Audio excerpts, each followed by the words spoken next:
Alrighty. Good afternoon, folks. Welcome to Smudcast number 335. Power fantasy, male objectification, and Lady-Fanservice. Oh my goodness, all this stuff is happening. What is this video about? Let's find out. This is a video by hbomberguy from 5 years ago. It has about 663,000 views, and I don't know how many dislikes because whatever my browser is doing these days can't show dislikes in YouTube. That means that like you're one of the YouTube accounts that YouTube selected to not show the dislikes anymore. Why? Haven't you heard that like they actually gonna like roll it out that like no one's gonna see dislikes anymore. They are removing dislikes altogether. Whoa, that's weird. Okay, it is weird. Yeah, been doing that for a few weeks. So I was like, maybe it's a glitch because if I'm signed out, it works. So yeah, it's bound to count. Okay. They randomly selected a few, and not few, but like quite a few. Yeah. So anyway, I don't know what the big deal is, but I can't tell the dislikes. I'm sure there's not too many dislikes because it's an old video, and who knows who watched it at the point in time. But actually, I think it's like 3,000 dislikes. Yeah. Okay. Cool. I have no idea. But my first question is like, why the word ladies fan service? I don't know. Isn't like fan service like by itself an inclusive word already? Well, when you're saying I'm providing something for the fans in the anime manga term when it was coined in the 90s, it was like, oh, you're doing like the female characters that you find attractive. You're going to give them like skimpy clothing scenarios, or they get splashed with water, or there's the bathing Japanese bath scene. Or stuff like that. That was sort of the idea with popular like Neon Genesis. That was sort of the thing. Oh, you're doing a fan service episode. You're doing. Of course, no, I understand the word fan service, but like he's saying lady fan service, lady fan service. So it's like, is there like a difference between fan service and lady fan service? Like I feel like fan service like it doesn't like necessarily say like which gender this is doing like the service for. Right. So I can just assume it has to do with women or female viewers looking at attractive male characters on the screen. Yeah. I assume. Yeah. That's as close as I can understand it. But nowadays when you use fan service, it's anything related to what the fans want. It's almost a neutral term at times. When we talk about fan service, we talk about getting what you want. You are servicing the fans with the product from the genre, from the series, from the action scenes, from the things you're expected to get. It's kind of like in a Star Wars film, you're expecting to get lightsabers. And they're going to be fighting with lightsabers. They're going to be clashing. Spaceships, the Force, you name it. What you think of Star Wars, you better get it in the next Star Wars episode. So we call that fan service. Like this is why we're here. We came here for a reason, and there it is. And then we could grade it. We could say, why is this fan service work compared to the previous fan service? Is the lightsaber battle bad? Is it better than before? So we have all these ways of gauging things, why they work and why they don't. So, but I'm assuming he's using it for his simple definition of just patriarchy. What women want to see, essentially. Yeah, I think he actually used that word, but like I just feel like these video essays love to come up with their own terminologies. Yeah, like coding and such. Well, and the thumbnail looks weird. So he has what is that? Brad Pitt and Kratos. Yeah, I don't know what's going on there.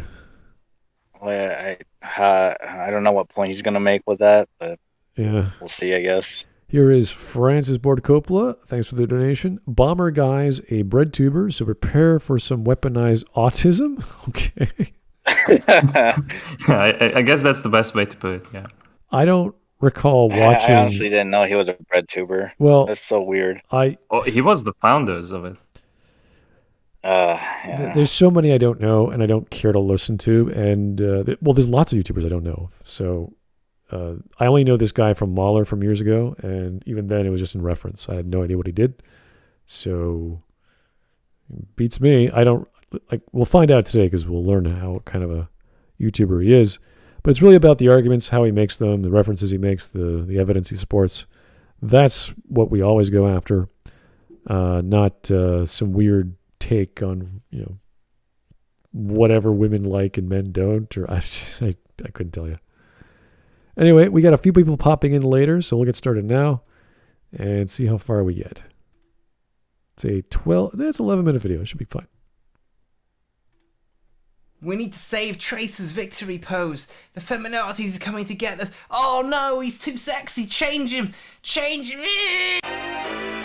What the Okay. fuck is that? An argument I So he started off with, I don't know if you guys remember back Oh in the boy. day, with Tracer's with victory pose, if you played as her. I do. Well, yeah, it's like the striking pose for like when you select the character, I believe.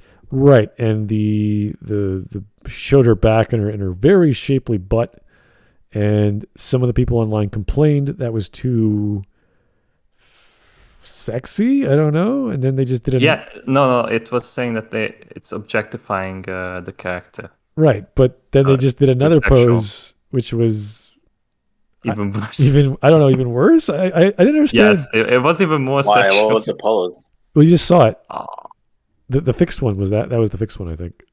Right there. oh. That's the fixed one. I gotta look it up, like, because like I feel like I remember. It's been a while, right? But Yeah, it's been a while. Like I think it was like at release because I think it was still in beta, like Overwatch. So it's such a silly thing, and I still haven't really played the game. I played it when it came out, and that was the free demo thing. And I thought that's a cool game. Didn't really get into it, and then it stopped. And like, all right, whatever. But I didn't even think about this shit. Like no one does.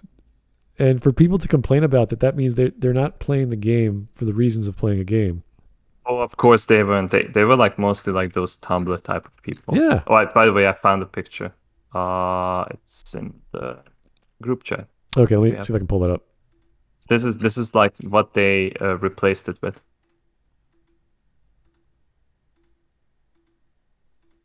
All right. That's worse somehow. Well, she's arching her back even further. She's lifting a leg, and I mean they're both good poses. I don't really. And this was the original, I believe.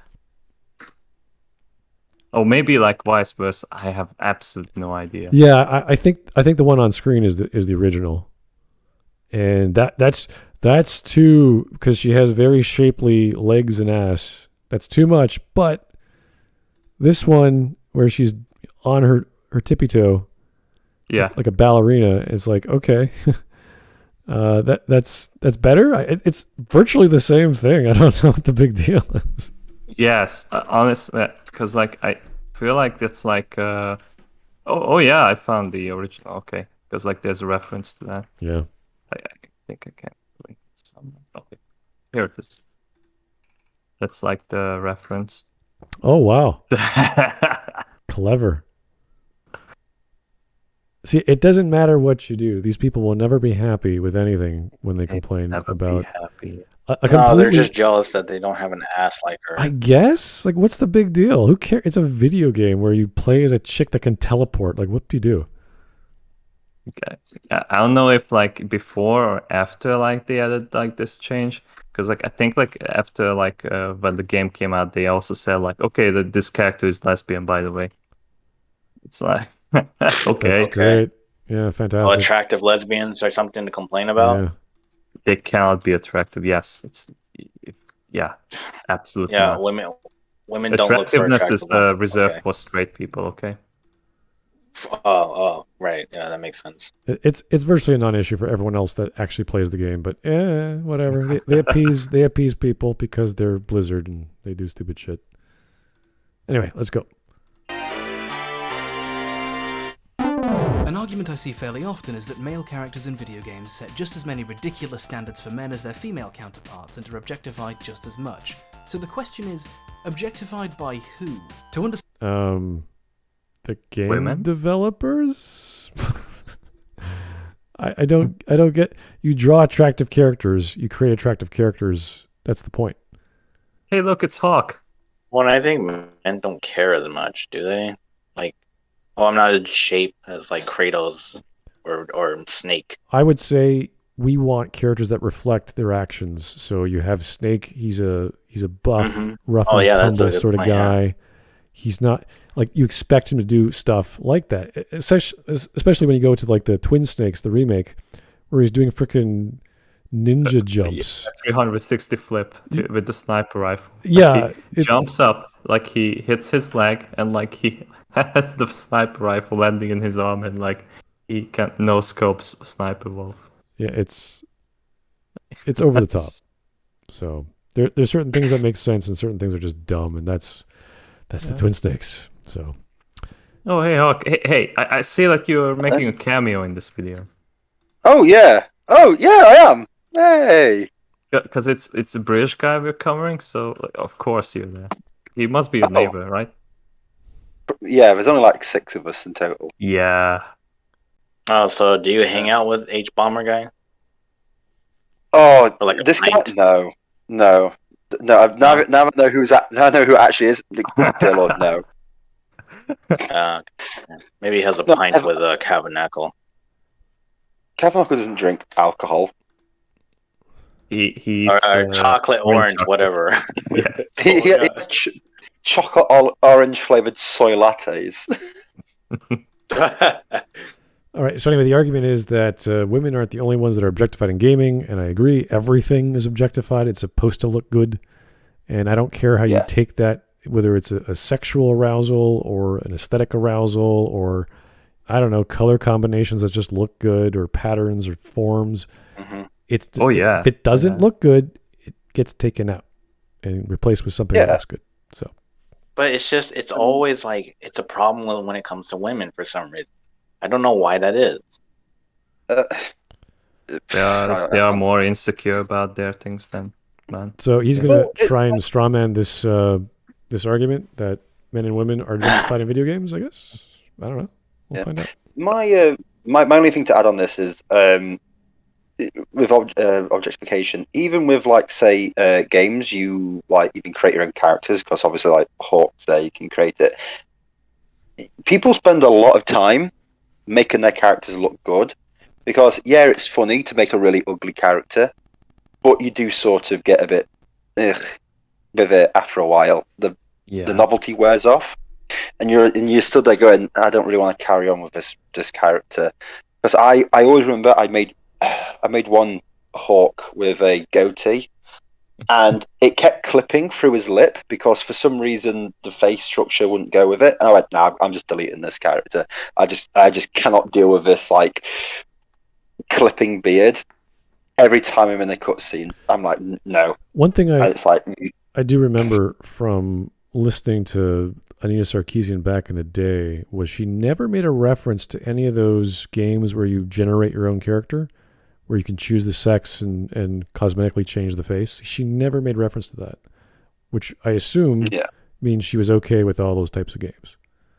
Because well, that's because she doesn't play games. Well, let's imagine she did and say that she knows of their existence, because she never made a mention of any BioWare titles or any games where you could choose things. So let's imagine unicorns too. Well, the argument was that there's all these More buff believable dudes. Why can't it be a buff chick? And it's like, well, BioWare.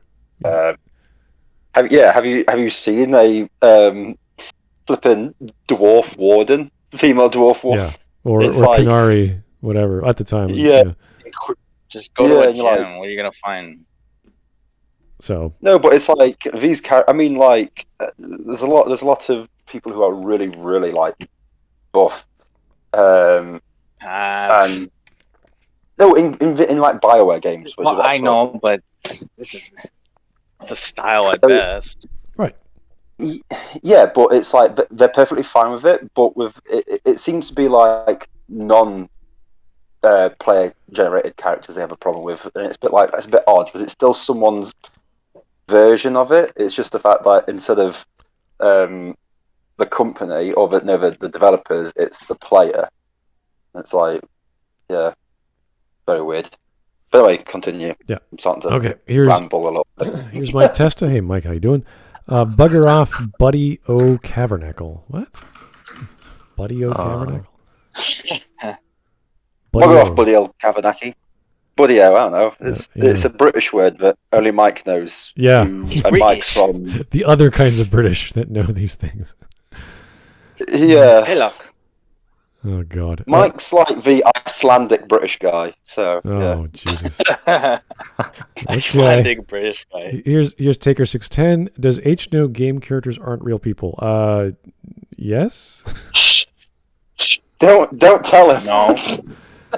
Anyway, yeah, I don't know. This is always a stupid thing about these kinds of videos. They treat them as real people, and that's like the cardinal Human. sin of the whole thing. Yeah. It's the thing is, it's like I have never looked at a video game character and like gone like, wow, that looks like a real person. It's like, no, you can quite. It was the uncanny valley always takes hold. Well, if we do have an argument from design, then we'd imply that they were designed to look exactly the way they should. And if you could take that away, you say, well, these are real people. Then it's like, well, women made their makeup and dresses to look exactly the way they wanted, so they're objectifying themselves, which is the point when you look good. Yeah. So Imagine, but imagine like a world where people look like the characters from Andromeda. Oh, Oh God, that would be. You'd want the apocalypse. You'd want like. every Asari has the Imagine same a Lego big ass face, right? nose. Face. Yeah. Like, oh God. The exact everything. Everyone's just walking around going, "My face is tied," and I'm just like, "Oh, yeah, you okay? Please stop talking to me." Oh boy. Anyway, so let's hear. I'd be like, I'd want to be like Helen Keller in a world like that. Well, Helen Keller. let's my hear eyes. let's hear his straw argument of what. Is this the same guy did that Dark Souls one that Mauler? yes. Yes. Right. Yes. Yep, this is the guy. Let's go. We were discussing how he gave birth to Marla, pretty much. Yeah, right through the vagina. and I know who it is. I'm sort of annoyed because my YouTube recommendation is going to have his bloody videos come up, and I spent years making sure he never showed up. You can, I think, like you can click on the don't recommend channel. Yeah, don't recommend. At least but like on PC. I've now got to do that again. I'm on phone, aren't I? Anyway, let's. You mean you finally got to do that, right? Yeah. You never did it. All right, let's go. I did something. Understand objectification, we really need to understand power fantasy. A power fantasy is designed to make you... Okay, so I don't know what objectification and power fantasy has to do with each other, but you know, he's gonna say that like a power fantasy.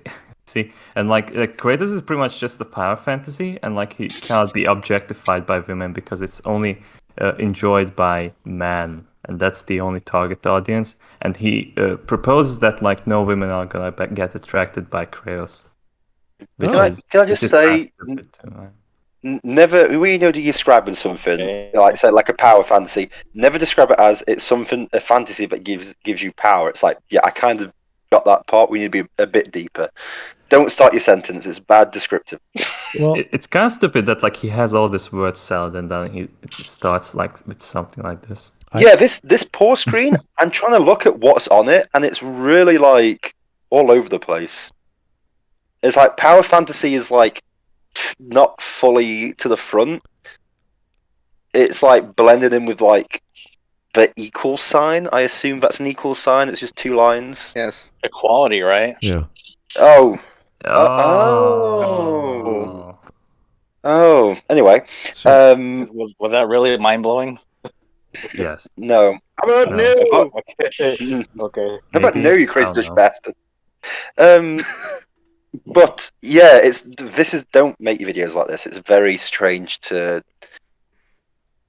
look at. well, there's lots of games where we have power fantasies played by male characters who are absolutely hideous, and that's kind of the point. Now you can still call that an effective power There's even fantasy. games built. There's even games built around it. Oh yeah, like we talk about Vampire the Masquerade a lot. He plays the Nosferatu, your hideous creature, which is the point. There's games like Soul Reaver where you play a gigantic vampire or a guy with no face and he's a spirit creature. Like there's all kinds of games like this, which are Yeah, so arguably halfway through Last of Us Part 2, you play this really hideous guy. powerful. Oh yeah, so that's right. Joel's not hideous. Can we not bring that What? game up over again. Does it annoy you, Gingerman? I mean, it's like If it does, I'm just sick of talking about it every 5 minutes. Look, if you're sick of talking of it, I promise I will bring it up every 5 minutes. Anyway, It'll make me laugh. What's If part anything. 2? What a wonderful panel we have. Holy jeez. So, Power fantasy. this is my power fantasy. Leave me alone.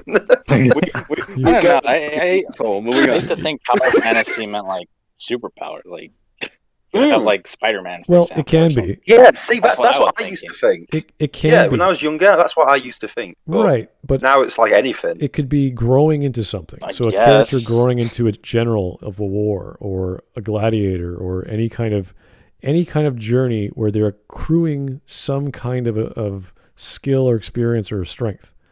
And that could be a power fantasy. Well, God of War itself to begin with. Is there any games that are like the anti-power fantasy? There is, I Sort of think, thing. last. I think there's a SNES game where like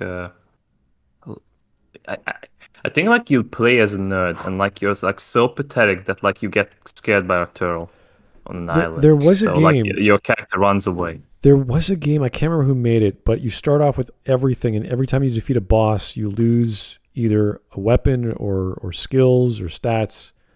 It was one of those side-scrolling. Oh, So reverse Metroid. yeah, but that would be actually a very interesting thing where you'd have to like think very carefully about what you would use and wouldn't use if you knew you were gonna lose stuff after a battle. Like, it could be a very good tactical game actually. I was about to like say, are you talking about like Castlevania Symphony of the Night? Because I think like you start off with like some powers, and then Yeah, like you death start takes it away with- from you. You start with most of the best gear in the game, and then just Death decides, like, nope, give me that. Goodbye. Yes, yes. But that becomes a power fantasy because then you get gradually stronger and you become a god essentially at the end of the game. So Oh. Yeah, that's- and even without the best gear in the game, you could still accomplish that. oh yeah, I mean, it's punching. lots of things you could do. So There's- what's the power fantasy of Minecraft? I don't think it's a power Mein fantasy. Kampf. Yeah. Having Wait, what? having diamond armor for the rest of your life, I guess. Maybe that's a power fantasy. Not cowering in a dirt hole and actually having a house. That's the power fantasy of mine. Anyway, let's keep going. And that's my Uh, power fantasy in real life. Here's Mike Testa. Power. I'm Irish German descent. I am mate. Okay. Mike is Irish German. You're Irish German.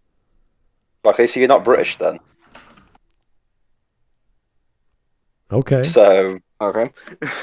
I'm just saying I'm Irish German. So you're not British then. Anyway, carrying on. It explains a lot of things. All I right. mean, it's like the whole power fantasy Explains the thing. accent.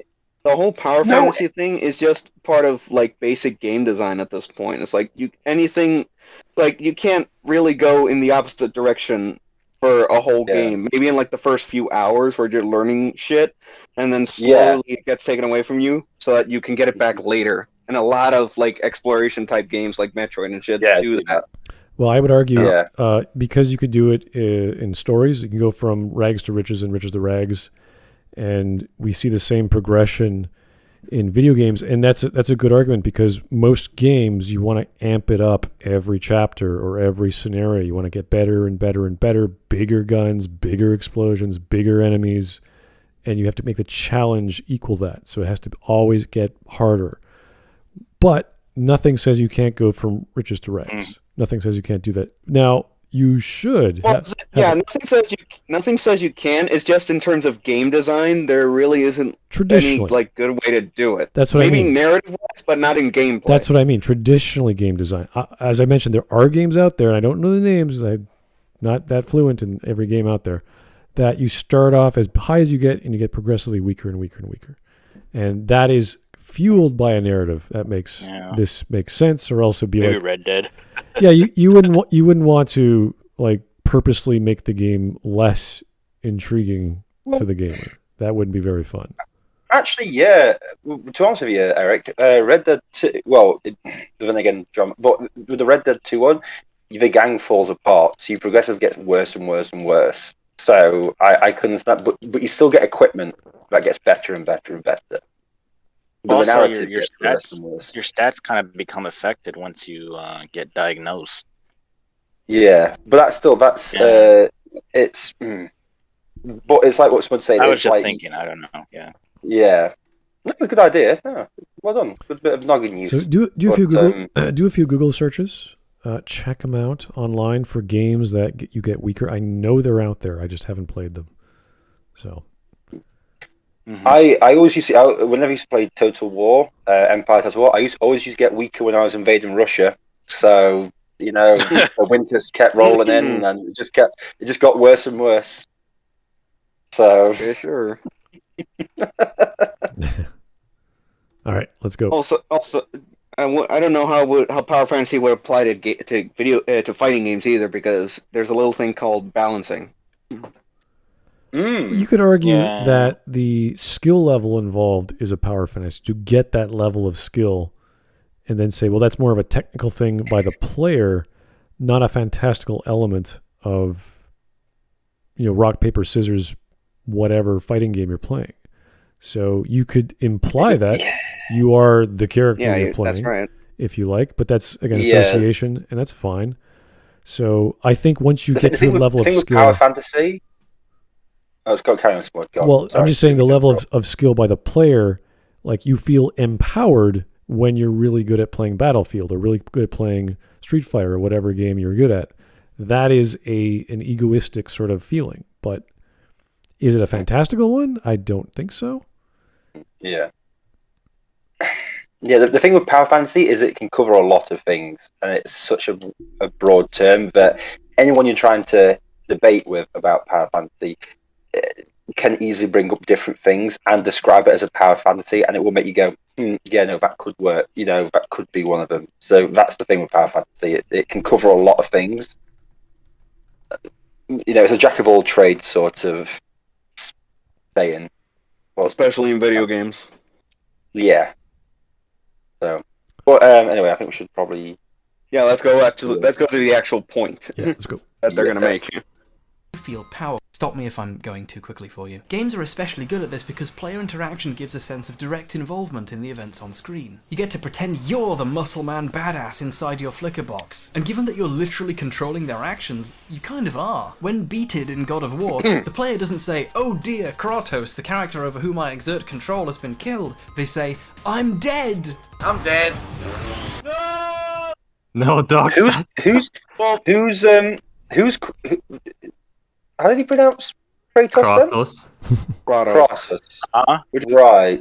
Which is the way. I mean, it is the way. It's the correct Tales pronunciation of the god. Yes. Yeah, Tales of Symphonia uses it for that reason. Kratos. Right, but how's it pronounced in the game? Kratos. Okay, so he's pronouncing it wrong. Kratos. Just to sound pretentious, yes. Well, Maybe the K is silent. It's Ratos. he's making a joke about we identify with the character on screen. It's like, yes. So same with every movie, every book, every character we read about and learn about. Yeah, he's right on that. It's on the other hand, it's a very fundamental aspect of gaming in general. So yeah, it's very basic. I was just saying it was very weird the way he pronounced it, and I know people are going to say it's a joke, but I'd like to remind people that jokes are meant to be funny. Just saying that out loud. They are because we tend to forget about that when we watch these videos. I mean, I think it's a cute joke, like Mario. Which way is it supposed to be really My pronounced? first thought, Eric, you ever pronounce Mario's name like Mar? I will find you and I will put a pillow over your face, and I will just not stop until your legs stop kicking. I mean, well, all right. It's just a joke. Pronunciation. Hey, It's just a joke. Don't need to kill me over it. it's like I do kind of like raise an eyebrow of people that say it Mario. And it's like, okay, dude.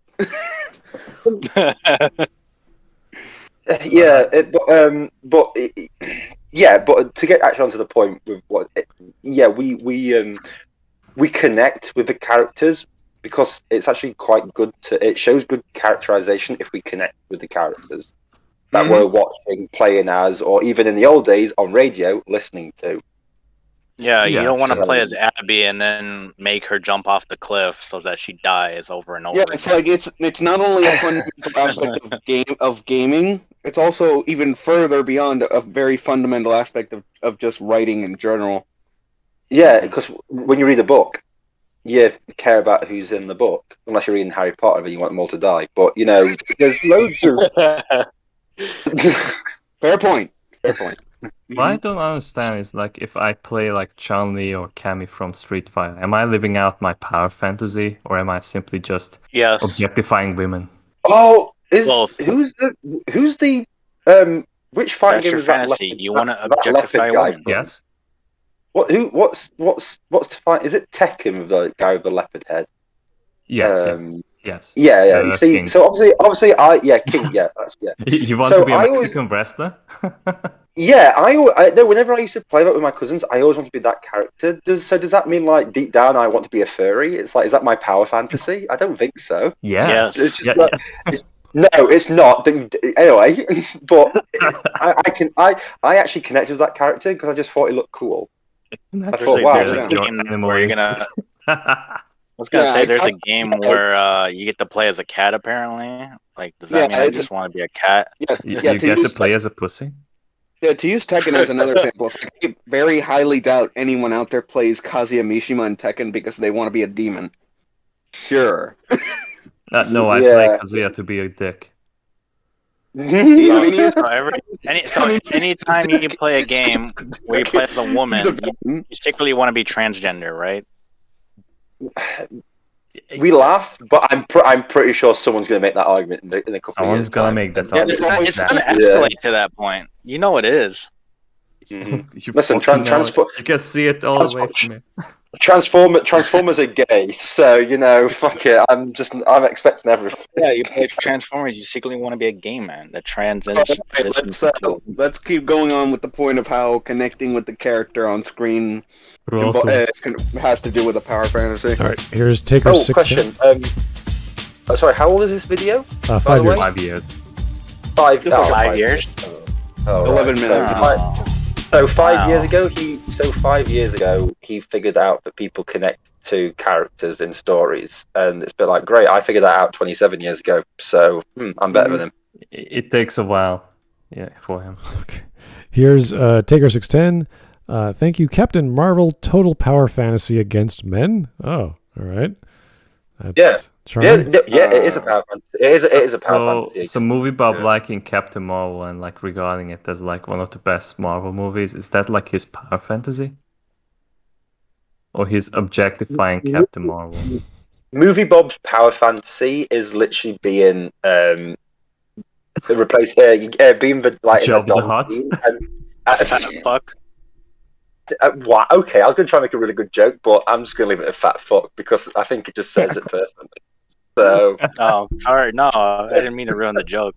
yeah, no, it's fine. Don't worry. It was a terrible joke. Alright, before we move on, the one from Taker. Here's Francis Yeah. Board Coppola. Thanks for the No, donation. you need to do Taker's donation because I interrupted it and I feel really bad about it. Oh.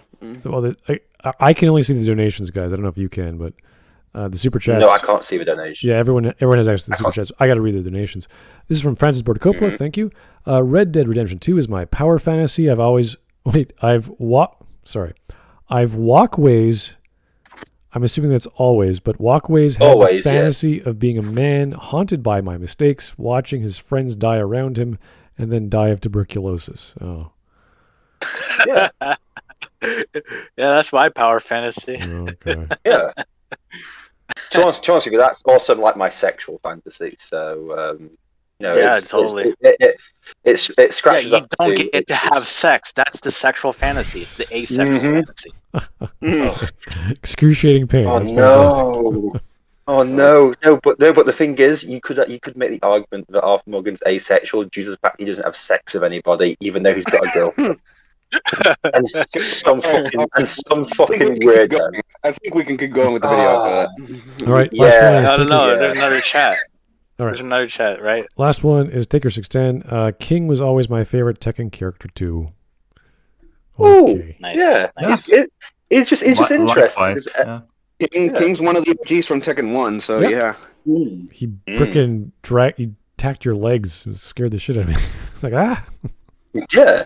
It's just so good. Tekken. I might actually try and find my old Tekken. King is the guy with the tiger head mask wrestler, for Yeah. those who don't remember. Yeah. All right, Fucking badass. let's go.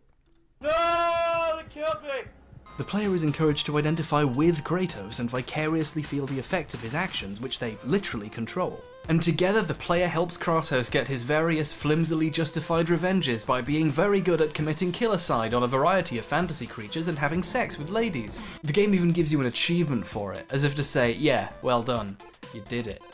It's supposed to be a joke. It's a joke. hang on. What? Yeah, Why but- are you taking the so- joke too seriously? But also, that's what achievements are there for. Saying, "Well done, you did it." You don't have to do it.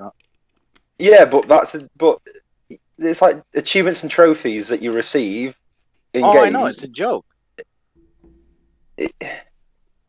Again, I'm gonna have to explain this. Jokes are meant to be funny. I may have to make a video explaining how jokes are funny, and then give examples of people who aren't Please do. funny, and then just like list off every single person Smudcast's ever covered. And, I mean, That's what gonna joke are be you sure talking that's about? What joke are you that's talking gonna about? be like from the video. I don't know, because he just went, achievement, you did it. I'm like, yeah, that's what achievements do. hmm You're saying a lot of obvious things that you don't need to say, Okay. and also bring also bring up, because it's like It's you have such a sex with weird- women. I assume that's like a one-off scene in God of War. In every game before the reboot. Every game, yeah. You can No, have sex. No, in the numbered games, it's not optional. You have to do it. Okay, It's not. Oh, okay. In 1, 2, and So- 3, you have to do it. Based. okay, cool. But whatever. I don't care. I don't know. It's like he's trying to make the distinction of like, oh, they're jerking off to it. You see how they're getting off to this power Yeah, fantasy? yeah, oh, that's- my Yeah, God, that's yeah. the thing. And it's a bit like It's like, you no, can it's have- not. You retard. You can have sex for a storytelling device. Sex isn't off the table. Well, it can be on the table, but I just don't like picking up the plates afterwards. But it's Yeah, sex that's is true. a fine story. Sex is a fine storytelling. That's why you got to device. use paper plates. Yeah, exactly. Especially in like things set in like ancient Greece and like the ancient, Mediterranean civilizations, because sex was, sex is something that's in their stories. All the time. Yeah, I mean, Especially fucking Zeus. Yeah, Zeus is Yeah. Zeus literally. The reason why Zeus wears a toga is because if he had pants on, he wouldn't be able to get his dick out enough. A toga just lets it just dangle out so he can go anywhere. So Zeus. The best part, like, The you god turn of into like Zeus. different animals and then to Well, even some of them Zeus, god male of thunder, characters are the like, original yeah, Zeus should just be called womanizers. yeah, Zeus should just be not the god of like thunder and lightning or shit like that. Zeus should be just called the god of like sex, Fucking. the god of like the god of fucking. Zeus, he's just Zeus, the original pimp. There should be like God of fucking, the prequel to God of War. Yeah. Oh, if Wisp was here, he'd be Sois. That's the German pronunciation.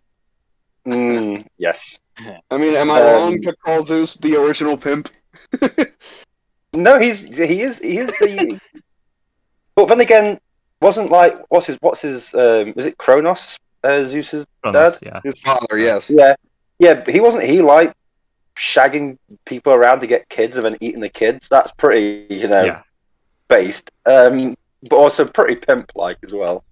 Well, I don't know. Kronos I don't know.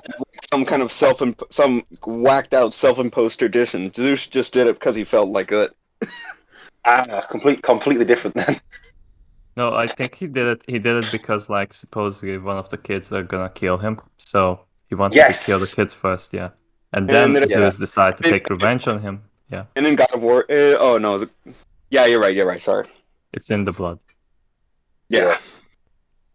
And then the same shit happened to Zeus himself. Oh, cool. Oh, cool. All right. See, we're learning. But I don't know. Main characters that are womanizers and killers. Well, That's bad, I yeah. guess. No. Yeah. Even though if they address it, they are bad sometimes. So Yeah. what can you do? I guess. Mm-hmm. Apart from fucking shag, so hey ho. Some of us are living the life. So Meanwhile, Smud's in the corner again. Smud's just like, yeah, come on, get the shagging jokes out of the way, guys. We've got Let's move on. All right, we get it. Okay, good. He's also ridiculously buff, because it's nice to briefly pretend to be someone the opposite sex might find attractive. But is Kratos an actually objectively attractive I don't have that character, problem. or is he merely what the creators and players might think is attractive? There's the old joke that men grow beards in order to try and look more attractive to women, but their newfound hirsute pursuits tend to only get them compliments from other straight men. Brad Pitt thinks he looks really cool in this picture, but women think Brad looks really cool in this picture. Is it generalizing to say women don't like beards? No women like beards. They all hate them. If you say you like beards, you are wrong. Okay, I think, like, shut the What is fuck he up. talking about? Okay. I think bears would kill this guy. Mark. Even you too. Let us just Women chalk hate this up. beards. Okay. Let's just chalk this up to a joke and a bad one at that. Okay, let's just keep going. really, really bad. Let's move on. Yeah. It's I really This don't is know like what the point 10th he's time. making. It's a bad joke. Actually, serious question. It's like, what? Is this meant to be a joke, or is Yes. he making a point? It's- What's his no, point? he's being facetious. This one joke here is pretty much beside the point. Yeah, that's what I mean. This is a pointless joke. Yes. But the entire Let's video move is a pointless I joke. don't know. Come No, on, I think let's move on. he needs to like better time it, I guess. Yeah. You are wrong. You hate them. Obviously there are lots of tastes out there, but would you say a majority of WOMs or GAMs want to go out on the town and run into What? this guy? Watch out, he might score you an achievement, but he might tie you to a gear and murder you just to keep Yeah, the that's- washroom open. that's 3. Kratos doesn't set ridiculous standards for men because the objective is to make the male player feel like they already are that person through the simulation of the game world. But let's stop and think for a moment about how players view their avatar. He murders all kinds of men, like every male he comes across. I want to be a murderer as well, yes. Smud. Let's just chalk that up Yes. to a bad joke, and we can carry. No, because it's oh, they want to be immersed in this. It's like, oh, they're I don't shooters. know. I don't. They I, create I'm shooters. Video games are I'm bad re- for society, right? They I'm create really killers. struggling. I'm really struggling to figure out what his like, because this is the problem. He's doing a lot of really bad jokes, and I don't know what his. But then he does like his actual arguments, and they still sound like bad jokes. And I don't know what's the series and what's not the series stuff. Well, in this regard, this story of Kratos is revenge, so he's out to kill people. Yes. And it doesn't matter if it's women Because or of his men. family, Doesn't matter who's in his way. or I guess his wife. He will kill them all. Yes, definitely. Yeah, he just kills everybody. He literally decides to wipe out the entire Greek pantheon. So Yeah, because they anyone- tricked any- him into. Well, yeah, actually, but not just the gods. Everyone like associated with the Greek pantheon with shit. It's like he kills Prometheus too. No, but isn't it Yeah. all because like they tricked him into killing his wife? there's a lot. Yeah, There's a lot. yeah, there's no, a no, lot. no. Ares set him up. Ares did put him in a village that he himself sent Kratos to like burn down. Yeah, but then Zeus decides to be a dick. So it's a bit like there's a lot of stuff. No, he becomes more of a dick after opening Pandora's box. Remember? Yeah, but it's one of those things which is a bit like. At the end of the day, Kratos is killing absolutely everything in his path. Like everything is being killed. So this whole it's a bit like this is the problem. People like this always pick the weirdest like Examples. Yeah, and you're a bit like Kratos is not something you should use about the male power fantasy because Oh, absolutely. Why is There's this? a lot This would be a God of War video before it's some power fantasy male objectification or whatever the hell he's So far, titled yeah. the video. Yeah, because like I don't want to be Kratos at all. No, In it's fucking any paying to be him. Yeah, I was like, I do not want to be this guy, and it's like, oh, it's a male power fantasy. If you don't want to be the person, it's not a male power fantasy. I don't know how to explain this to you. It's just enjoying the game. Why can't you just Yeah. enjoy the game? It's not really what I want to be. I just want to enjoy Yeah. some fun. That's I want the to forget my thing. problems. That's the thing that I was like willing to bet that like he never played God of War because like he got like dark side film gameplay footage for this video and he pronounced the Oh. name wrong, weird as well. Okay, like it is the correct pronunciation, but it's the kind of like way to like, well, I'm gonna like put together like footage and I'm gonna like use it for my video, but I don't actually like have to engage with like the material itself. I'm just like pretending that I'm like know my shit and like.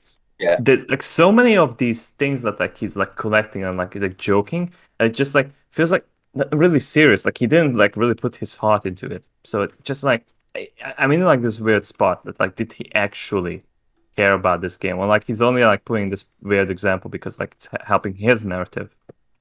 I'm really like on that side. Oh, absolutely. Yeah. I know he's capable of making an hour-long analysis on Fallout 3 and why it sucks. There's no excuse for this guy. All right, let's go. As they please. Let's look at Bayonetta. In Bayonetta, the plot is laid out in such a way that Bayonetta engages with it Bayonetta? directly. Okay. Did but anyone you play this game don't. here? 2 hours in, they're still introducing characters No. you haven't seen before, but Bayonetta has a clear history with that goes just unexplained enough that you're kept at arm's length from really identifying with her and her struggle. She's externalized from the player, keeping you at arm's length. Kratos has an explicit mission and a straightforward Excuse me, like just because like Bayonetta has like a different narrative, like from a God of War, does it really mean that it's not a power fantasy? Like he's just like trying to save himself. Like like let's switch genders. Like can like this apply for like the other way around? Like, Why? No, why is because like the Bayonetta's narrative doesn't story like not help like me God of this War? way. It's like Yeah, what but it's like that. His argument is, why is Bayonetta's story not exactly the same as God of War? Yes. Because they're different stories. Yes. It's like, but they should be exactly the same. It's No. No. Why is every story not the same? Yeah. Why is every story not about grey blobs doing grey blob things in like a grey blob world? It's like having like a less linear story, it doesn't mean like it's like you're not gonna have like identification struggles with the character itself. The fuck? why is the story of Big Game Hunter in like those arcades not the same as like a BioWare game? Why they're not similar stories? Why is it all different? It's like because of Why different can't games. all why stories am I be like given the room? choices to make how the story goes? Why do I have free range like that? I think the Yeah, only also- thing I paid attention to was he introduced characters in Bayonetta later on in the later parts of the game, and that's probably a bad storytelling technique. You don't want characters popping up near the end of the story and trying to remember who they all are and their relevance. He said No, about no. 2 hours. He said 2 hours in, and you're like, okay, 2 hours in, you're introducing new characters. That's fine for a game. Yeah, that is still pretty early in the story, especially for these two games. It's a pretty long game too, right? Yeah. Both of them, Yeah. yeah. Yeah. Okay. Well, that's good then. Also, Bayonetta would kick Kratos' ass 10 ways to Sunday if he I'm doesn't just- have the Blade of Olympus. I'm just trying to see what his point is in relation. 'Cause let me just hear that one more time, 'cause I didn't see what. Yeah, of course. Well, Yeah, yeah. absolutely, Sure, go absolutely. ahead. Bayonetta engages with it directly, but you don't. 2 hours in, they're still introducing characters you haven't seen before, but Bayonetta has a clear history with that goes just unexplained enough that you're kept at arm's length from really identifying with her and her struggle. She's externalized from the player, keeping you at arm's length. Kratos Why and how? I don't understand. Because she has relationships with characters that are introduced hours into the game? How is that any different than God of what War? you said. Yeah, exactly. But yeah, this is really strange because it's like these characters have been introduced you've never seen before. Well, yeah, I know because they've just been introduced. If I'd known them before, they wouldn't be being introduced. Right, but the idea is that there's a difference between what the character knows and what the player knows. So the character has a relationship with a character that's just been introduced, and we are kept therefore at a distance because we don't have the same knowledge. And you're like, okay, and like what's But wrong? big deal, they do still explain it later. Which he just said. I know. But it's very. It's bad. this is very strange because, like, Kratos has Toast. relation. To be honest with you, I really. Dad of Boy has relationships with people that we don't know, and that's perfectly fine. But Bayonetta, it's because it's keeping you at arm's distance. Is like, no, it's exactly the same. It's just the fact that Dad of Boy is a Dad of Boy, and Bayonetta is boobs and a sword, and long hair with glasses. I don't know. I've never played Bayonetta before. I would Wakanda rather Forever or something. I'd I don't rather- know. What would you call it? You're jumping into a point of the story that's relevant, right? Well, introducing of characters and how it's done is a fine art. So to say that Bayonetta does things differently is like, yes, that's fine. But look at the narrative of Kratos compared to the narrative of, let's say, Devil May Cry.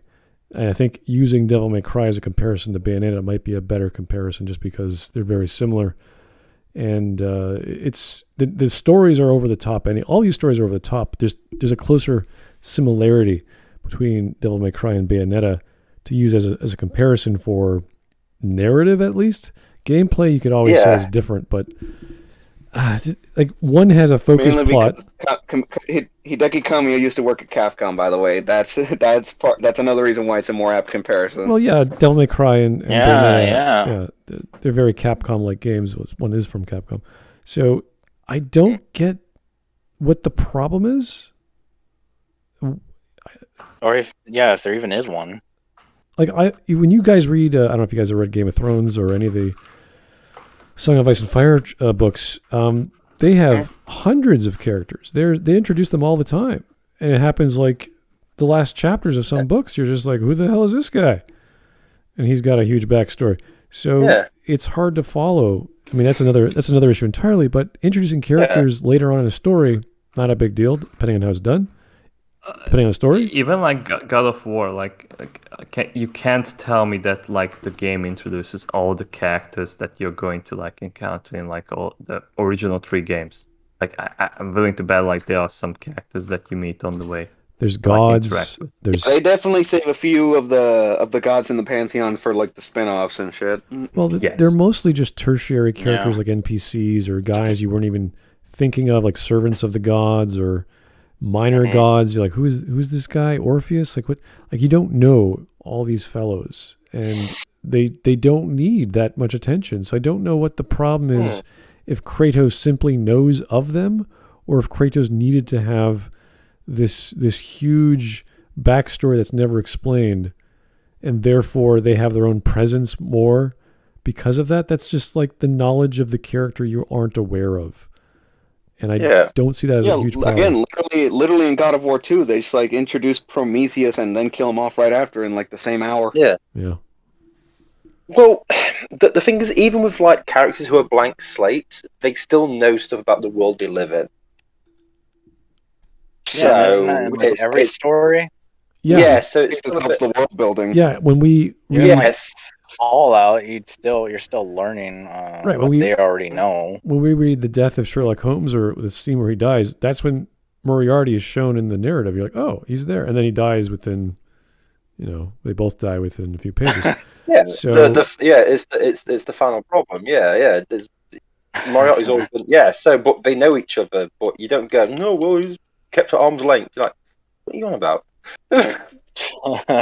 I don't see what quality that provides for one narrative as opposed to another that makes it better or worse.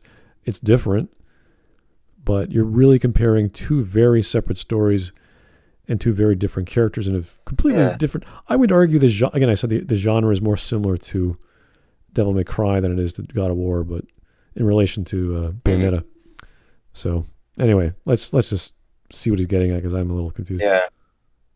It has an explicit mission and a straightforward story. It's bland, but it's understandable. You're invited to identify on some level with him, or at least be able to put yourself in his shoes during murderthons. But Bayonetta's kept mysterious, doing her own thing. The game never really invites the player to sympathise with her situation. Bayonetta is someone else who you happen to control to help achieve her goals. Also, instead of simply being a good fighter, her animations are worked out to be dances and pseudo-strip teases for your amusement as you play. This even extends to the female enemies. Sometimes pulling off a special on a boss net's the sort of thing I would normally watch incognito in my browser. I'm not feeling engaged by the characters or getting immersed in the story. So funny. This is happening because someone thought I would enjoy seeing it happen. But I didn't need to be pandered to like this, you know? I was enjoying the game already. All this do is make it a lot more embarrassing if someone walks in while you're recording this footage. No, you see, Mum, this is really empowering. Don't you get it? This is what progressive video games look like. Oh boy, I can dress her up in a sexy Samus cosplay.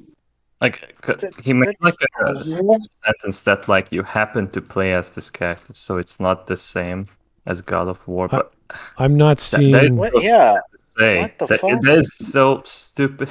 I'm not seeing the You point. You don't create you don't create like the player Kratos. character that you have in Bayonetta. Like it's the chick right on the screen. Like Yeah, you can't really control anyone else, and you're not supposed to like have the same thing just as with Kratos, except like with like different setting. Honestly, Spider-Man. I don't see the He argument. does weird moves like that. Yeah, pick any superhero, pick any Does that mean character. he's a stripper too? Look at Dante. He does all kinds of crazy maneuvers. Yeah. Exactly. I feel like the analogy with like the Devil May Cry is just perfect because like he pretty much like does like crazy shit with his gun, especially. But it He- seems like his problem is that she moves in a very seductive, stripper style way of fighting that he takes issue. I don't know. It's so. That's the appeal. No, his mum takes the issue because She she obviously was- just bursts in when he's recording. Mom Video. should take more issues that like he's actually Yeah, looking at this stuff. Mom was on probably a Pornhub. stripper. There's so. nothing His wrong. mum it'll should take depend more there. issues that he's still at home and not getting Yes. his own play. In much the same way, they have her animations, like her powers in her hair. So all her magic and abilities, they form from her hair. Like she makes weapons and stuff, and they hide it whenever she does her super ability, so that they don't show nudity. It's the same idea with the nipple belt in Devil May Cry 3, where Dante has no shirt on except a nipple belt. You're like, what the fuck is he wearing? And you're like, that's the silliest looking design. I don't know why that made me laugh. Yeah, no, it's weird. Oh dear. And you're like, okay, whatever. No one really cares because you're Dante. It's awesome. It's fun. And that's not the focus of the story anyway. It's to have fun in a stylish way. The same way Or like anime, yeah. anime is even crazier stylish. Yeah.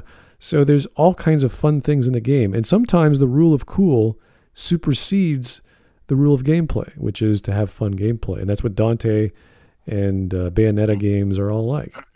So with God of War, there is also... Is there a stylish meter? I don't remember. I don't think so.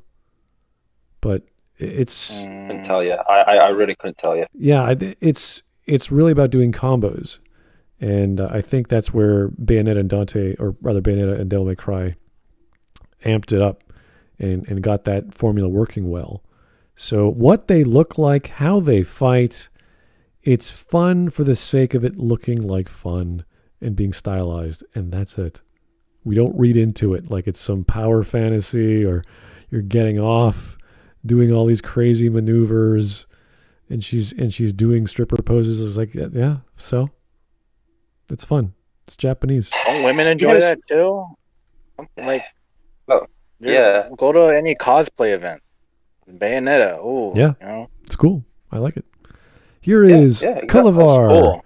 Thank you for the 10, sir. He gave his entire argument away when he said progressive games. Really? He is mischaracterizing the intention of the game, not objectively judging the game by its own merits. But okay, this is a guy who probably doesn't understand the concept of objectively judging something. So, I'm willing to bet that Lee is a male feminist. Like this is pretty easy to say, but I'm willing to like make that assumption. yeah, the thing with these games, when I remember when Devil May Cry was made, what they did, they were doing a build of what's their version of the original name for survival horror games, Resident Evil. Resident Evil, yeah. Yeah, whatever they Yeah. call their version. It's Yeah. the same game, but different title. Biohazard. Biohazard, thank you. So they did that, and they ended up accidentally cranking up the frame rate to max in one of their early builds, and they saw Dante running around really, really quickly. They said, well, that's weird. What the hell's that about? And they started trying things out. Like, this is kind of fun. So they ended up trying to make an action-oriented style, almost Castlevania-like inspired style game, and from survival horror to action adventure platform or whatever. So that's how it came about, and it's crazy over the top action, and it's fun. I remember seeing that for the first time. It was ridiculous. Like, the guy swings a sword, the guy who launches himself into the air, pulls out 2 pistols, and he's juggling them in the air with guns. It's like, this is crazy. This is ridiculously fun. So Yeah, it's not to be taken seriously. It's like but watching, again, it comes down to the fact that all games are different with different styles. There's similarities, but not all games are exactly the same. yeah, and I would say It's that is a power fantasy of some nature, because you are a demon child god creature who can defy physics and materialism. Like, he just passes through objects, and it's over the top, fun, silly, goofy action. And if you don't see that, you're not paying attention. Yeah. All right. You're not enjoying the fantasy. You're not involved, which is missing the point, I think. Not Okay. enjoying the Final Fantasy. Hang on, why do they need to alter the Samus costume to be more sexy? They already made a sexy costume for Samus. It's called the Phazon suit. Oh, yeah! No, I'm not going to decry you. Bayonetta's character designs or Yeah, overt it's so sexuality. funny, buddy. I'm what people seem to call a sex-positive feminist. I've heard some really good things about sex, and I'd Wait, love to what? try it sometime. What? Numerous- Hold on. What is that? Sex Right. positive feminist? Everybody's gonna be quiet while he describes what this is, because I need to hear this so that I can have a really, really, really good laugh. No, I'm gonna keep Okay. talking. Oh, Same. yeah, that's okay. No, I need to know what this sex positive feminist is. Gotcha. On board. time. Numerous think pieces have been written on the Can we, timelines can we, about can we actually go back, Smud? Can we actually just go back to see Why what are you it is? talking? No, I'm not going to decry Bayonetta's character designs or overt sexuality. I'm what people seem to call a sex-positive feminist. I've heard some really good things about sex, and I'd love to try it sometime. Numerous think pieces. It's just another joke. Oh, it's a fucking shit joke. He said something about Tumblr, That's- so I think like it's that's about where to it come. went, It's Hawk. about to come. Like, let's listen to this one. That's what she said. All right. Pieces have been written on this about how Bayonetta is a feminist character and the games generally have a progressive message, and I kind of agree. The character's powers are implied to be literally powered by feminine. Who exactly has said this since the game came out? No one. Tumblr. That's what he Tumblr. cited as a source. Tumblr Tumblr. should Yeah. be trusted. Why do Tumblr people should not listen to be people on trusted this. Tumblr? Tumblr Wow, shouldn't be trusted on this. Not one No, that- person that I've ever spoken to about the Bayonetta series has ever told me that she's a feminist. Not once. Well, a feminist icon. I That's didn't, not I didn't the like women, that. right? It's At not. the end of He's the not day- like showing like any evidence to this. That's No, like. yeah, No, you're supposed to believe all I feminists, heard right? it from here, Tumblr, so it's trust gotta me. be true.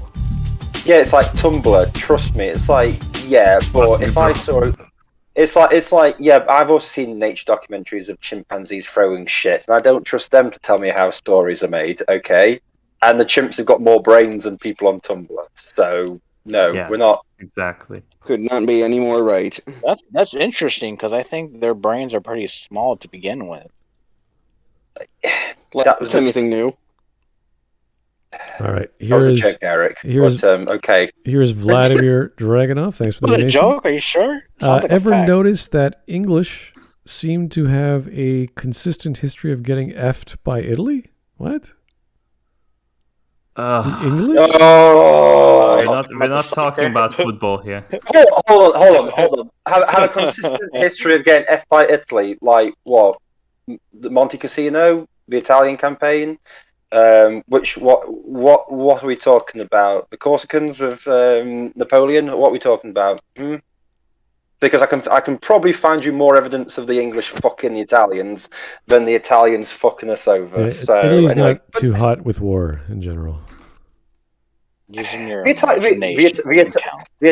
Italians are lovers, not fighters. That's what they keep saying as the British bayonet them and steal their land. Oh, mamma mia! I'm a wonderful lover. Have some pasta. Luigi. Okay, let's keep going. Yeah, sure, yeah. A way that presents it as something to be truly reckoned with, a force that transgresses garbage patriarchal religious figures and heralds major systemic change. Really? Well, hold on. Did he just use that word patriarchal? Garbage And picture. major change. Is this No. Please say this is. Please say this is one of his. See, this is what I mean. You don't know what he's actually talking about. Is he joking This here, is the or is actual he? joke. Yeah. Is this the actual joke? to believe He's that. serious. So it's part joke and it's part an argument, apparently. Okay. Is this one of these stupid things where? Is this one of these stupid things where he says it in like such a way that it can be taken as a joke, but also taken seriously, so that he can defend himself when he gets called out? Yeah, the donkey thing, right? Yeah. Well, Donkey's a bit more clear when he makes a joke. This is just. Sure, yeah.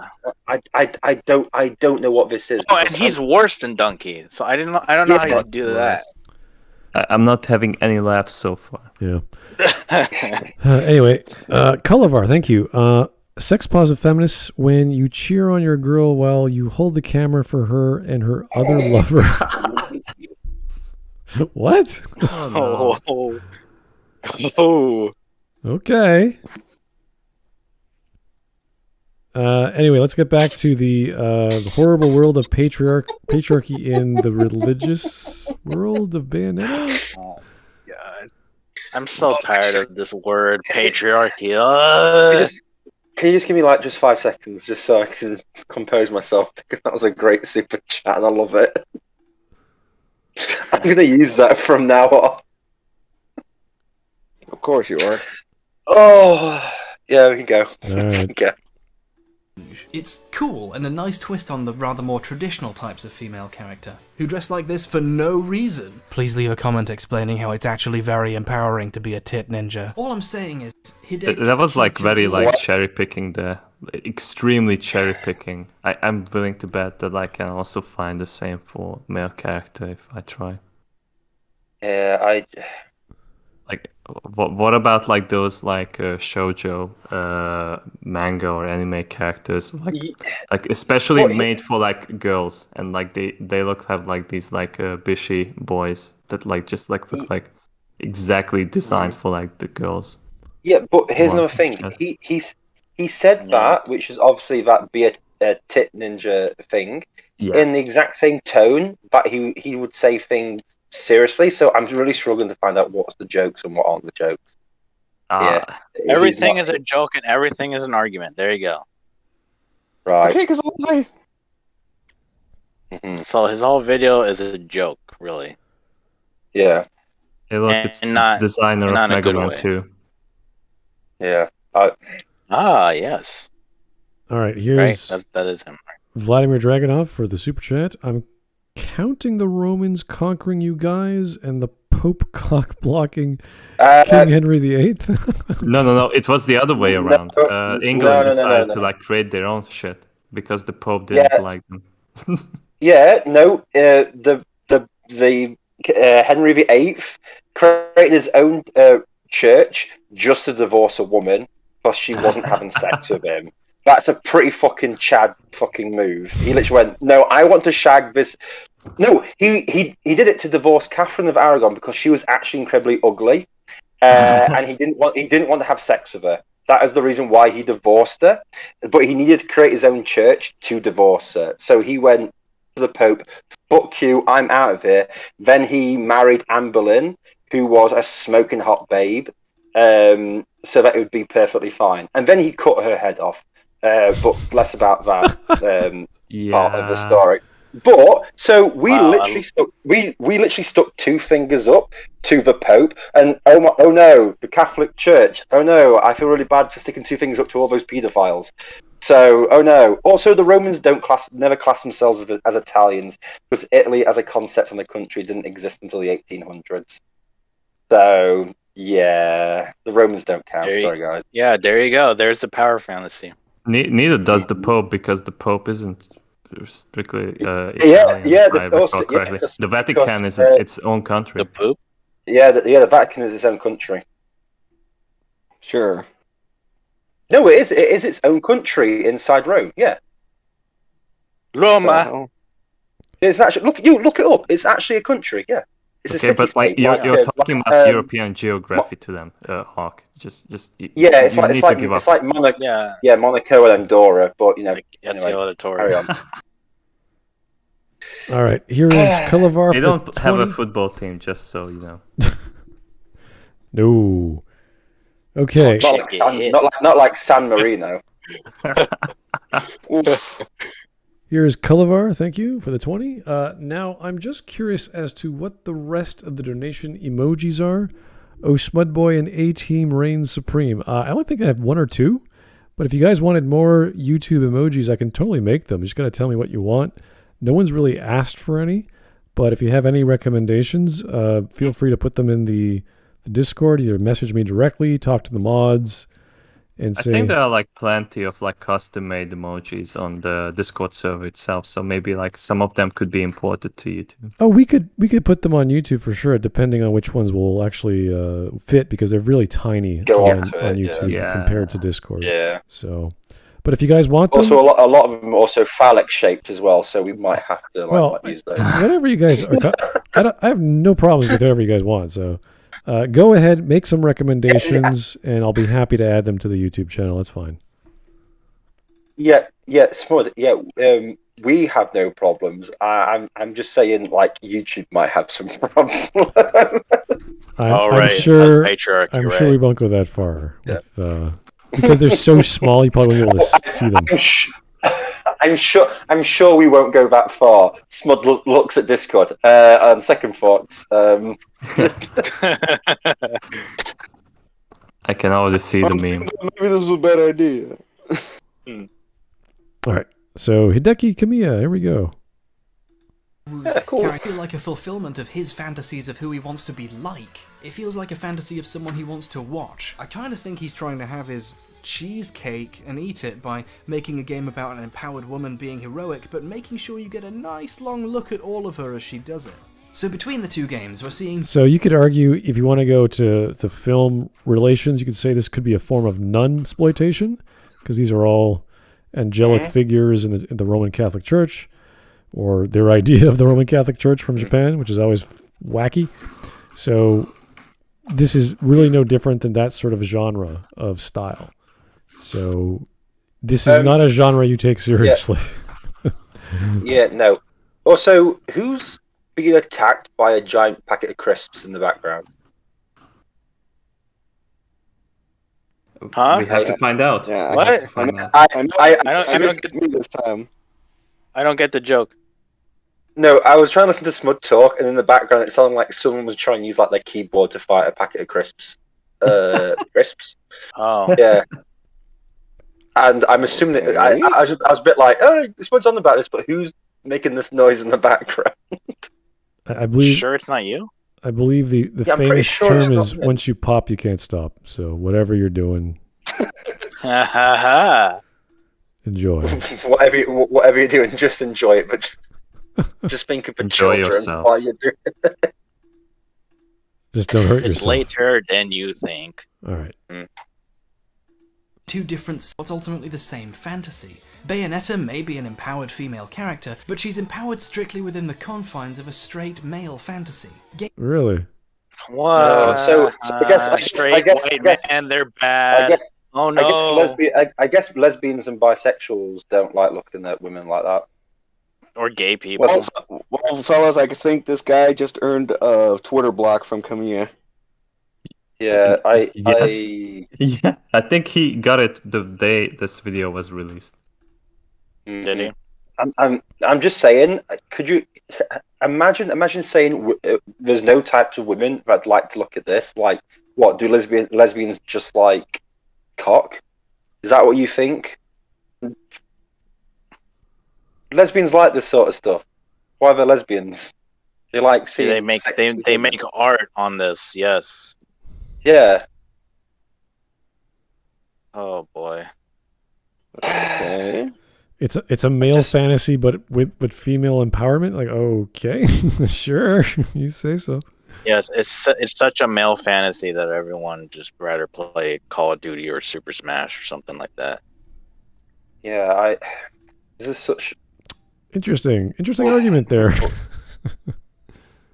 No, but the argument is literally, look at this sex woman. There's no woman out there at all that has ever existed that would find this enjoyable. I'm like lesbians, like bisexuals.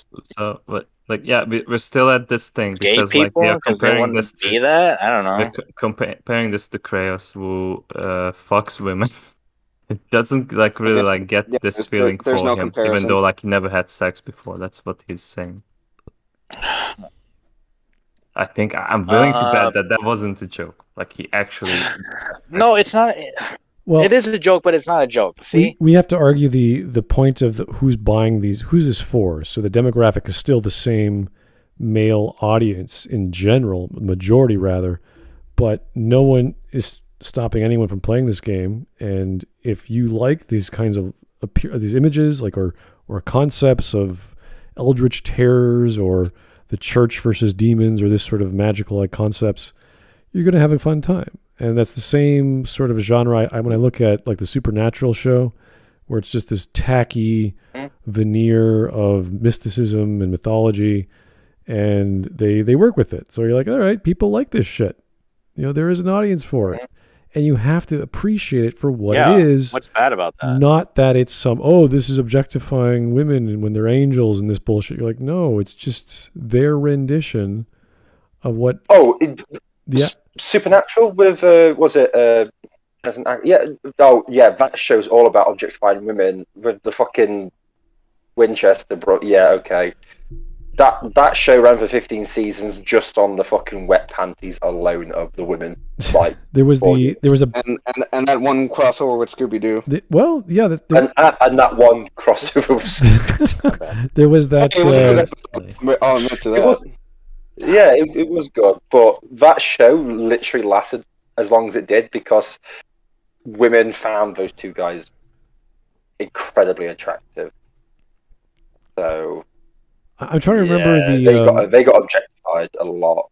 I can't remember the spin-off. Yeah, it's like a spin-off show. They were about to do a spin-off show about some forlorn sisters or something. A bunch of women. It was like a female. Those two women. Yeah, they're hunters essentially. The same idea. Ones, but it was like a mother and daughter team. Oh, really? These were things that people wanted, but they never found the budget. They never found the audience to get it going off the ground because they were busy with the actual show. I think the hilarious thing about that was they killed off those two characters after they couldn't make the show. Oh. So there is a demand for these things, but it's a matter of production costs, and they just can't do both at the same time. So. Yeah. Who knows? Same thing with a lot of things with the Worf spinoff from Star Trek. Everyone wanted to see it. That'd be awesome. And for whatever dumb reason, was it what's the Paramount couldn't do it or didn't want to think of the idea? Paramount. Yeah. What was it? The Klingon spinoff? It was this was pitched a long time ago by Michael Dorn, and no one was seriously considering it because they had other projects. They had Enterprise, and then we eventually got. I mean, then again, Worf was in like almost 2 full shows. Yeah, but that's. I think at that time he's had enough. Well, no, he wanted to keep pushing this idea, and people wanted. That's the reason why is people wanted it. It wasn't just his premise. It was a bunch of other people said, no, this would be great. This would work. No, I don't mean that. I just mean like from a like an in-universe perspective, like a perspective of seeing more of the characters. Like for me personally, the novelty of Worf, the Klingon warriors, like it would have kind of worn thin. Possibly. I would definitely have been one of the people to go see it anyway. But Oh it's yeah, like, it would've probably compare that if to what not we handled get. correctly, Just compare then- a simple narrative of a warrior, diplomat, whatever, older man, alien Worf, compared to Picard or Discovery or whatever. Like it makes such a simple sense to just do a basics premise that it would make sense with Worf. He's a warrior. Or He's a ambassador. He's whatever. It's like, okay, yeah, no, this seems a lot more feasible than whatever the crap we got with Data coming back and Q's coming back and all this other shit. It's a mess. And now Picard's an android. On paper, Q coming back isn't a bad thing. It's just the show that it's happening in. yeah. Oh god, I think it's a horrible idea. Yeah, at the end of the day, to be honest with you, between Picard and Discovery, you could make anything that would be better. You could literally just film a white wall for 7 hours, and it'd probably be better. So, yeah. I don't know about these shows that you guys are talking about. Is this some kind of new fan fiction? Yeah, don't worry about it. Best if you don't know. Anyway, It's like all the Terminator films after Salvation. They just don't exist, right, Eric? all right. Here is Cullivar. I mean, I can agree with it. Yeah. Okay, send a picture on Discord. Smudboy spread Hey, around. thank you. Okay, I'll check it out later because I'm a little busy right now. But thank you very much. Beautiful, absolutely. Yeah. All right. Okay, let's go. Games as a whole sadly lacking explorations of other people's fantasies. We're at the point where women actually liking your character is unexpected to the creators themselves. The developers of the Prince of Persia reboot in 2008 were genuinely surprised to discover that they'd somehow accrued quite a large female demographic. In surprising contrast to GOW, Pop is about a young man who acts vaguely like a human, learns he can't do everything alone, and grows to respect another person enough to risk his life with them on an adventure together. Wait a second. Isn't that game involving a female where you sort of? Oh my god! Also, can I just say something? Yeah. That pause screen. You know about that male fantasy thing about creators. Look at that guy. That guy has got an 8-pack. Pretty much. Yeah, that's Yep. 8-pack. Like, But Well, he also climbed almost anything. yeah. So. So, but in this Yeah, game, you have to save her, and she's also jumping around with you. I think I can't remember the exact game. yes, she is. She Yeah. is. So, if you make a female character, I'm guessing girls will bite on that alone. I don't know. Plus, Prince of Persia is a very old series that everyone from the 80s, if you had a computer back then, remembers.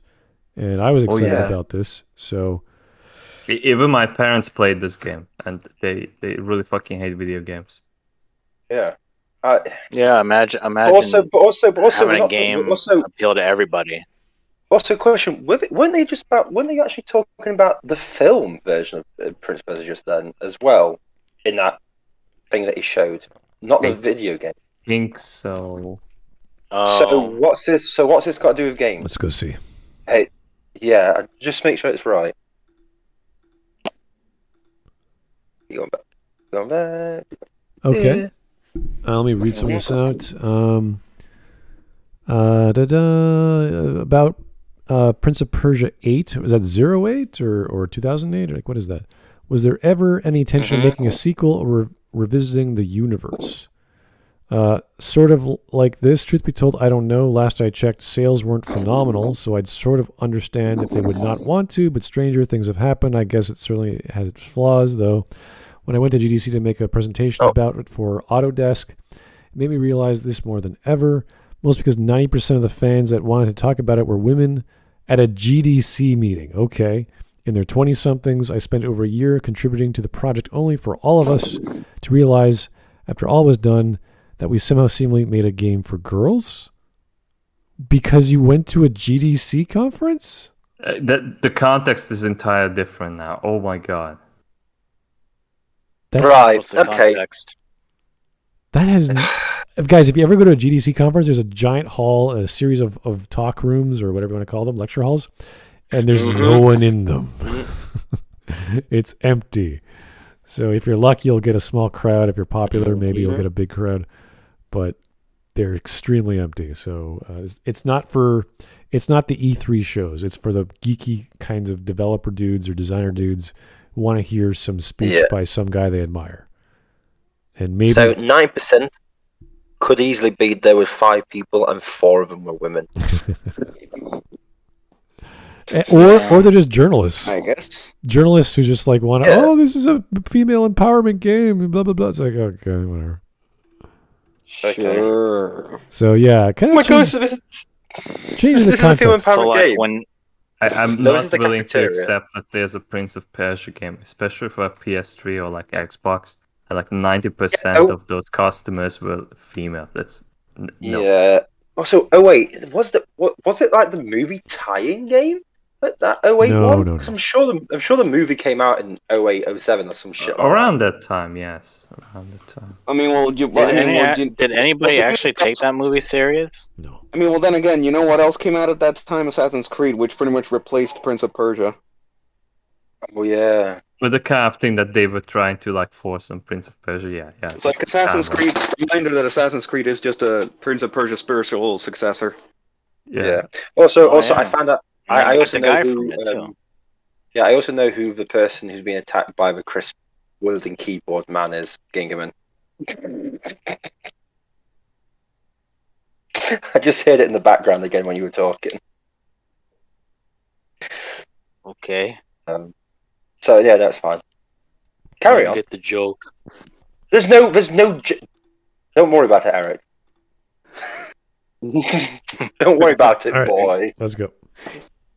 Adventure boy. together, where they function as two halves of a team. Perhaps accidentally, the Prince of Persia functions well as a figure of someone else's fantasy. So now we find out what the real problem is. People would love to say how great it is that some homosexuals or woms might get turned on by Revenge Man Behead. What? Wait, let me just rewind that. What the hell is he saying? I don't know. As a figure of someone else's fantasy. So now we find out what the real problem is. People would love to say how great it is that some homosexuals or woms might get turned on by Revenge Man Beheads a lot. But ultimately the target audience isn't those people, because the creators often genuinely don't understand what that part of the audience would want. Stories that actually cater to those audiences are more likely to happen by accident, and when a story maybe actively caters to that audience... Okay, wait. He's saying the minority is being catered to? No, they're the minority. No. Absolutely not. But didn't he say it was just an accident? So how are they being catered to? So like every single time when there's like a huge product and like a lot of people are liking it, it's just like an accident that like that specific demographic is really liking the game. So this But is based off ratios, not what- actual numbers. So when you say ratio, you mean out of the 10 people who bought your game, 20% liked it were women or something like that. You're like, Women, okay. yeah. Not to say that it was 20 or 2 people or 2 million people, because we're talking about ratios, not actual numbers. And even then, the ratio still matters. If it's 80% men, then it's 80% men. That's who bought your game. He says there's a problem. So what is that the problem? That there's more men than women? There's no problem. No. The problem is that. But what is he saying though? He says there's a problem. What's the problem? Yeah, the problem is that the games aren't made so that women and gays can jack off to it. They're made so that they're made to be played by people who just happen to be male. Because I'm not even going to say white male or even white straight male, because this is just getting ridiculous. So that's the problem. And I don't know why it's a problem I don't understand. But didn't he say earlier that power fantasies are bad? Yes. So Yeah. I'm trying to understand this guy's made the thought assumption- process. Well, he was trying to like belittle like people who like this game, because like he thinks like this is like some simple garbage. Even though like I feel like it's like they exactly knew like what the audience wants for God of War, like the first 3 games.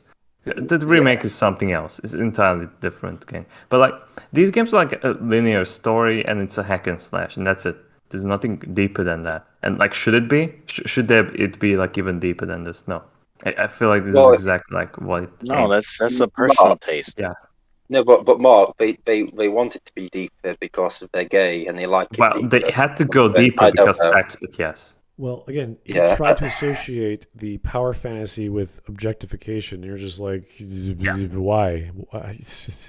You can argue that, but it's not a very strong argument because you expect characters to look a certain way based off whatever they're achieving or trying to achieve. So Kratos being a buff dude when he jumps around and swings weapons is like, that makes sense. He's a Spartan warrior. He's cursed by the gods. But Like, isn't it based off of the actual God of War? Or I Man, No, don't. I don't. mean, Ares is the actual god of war.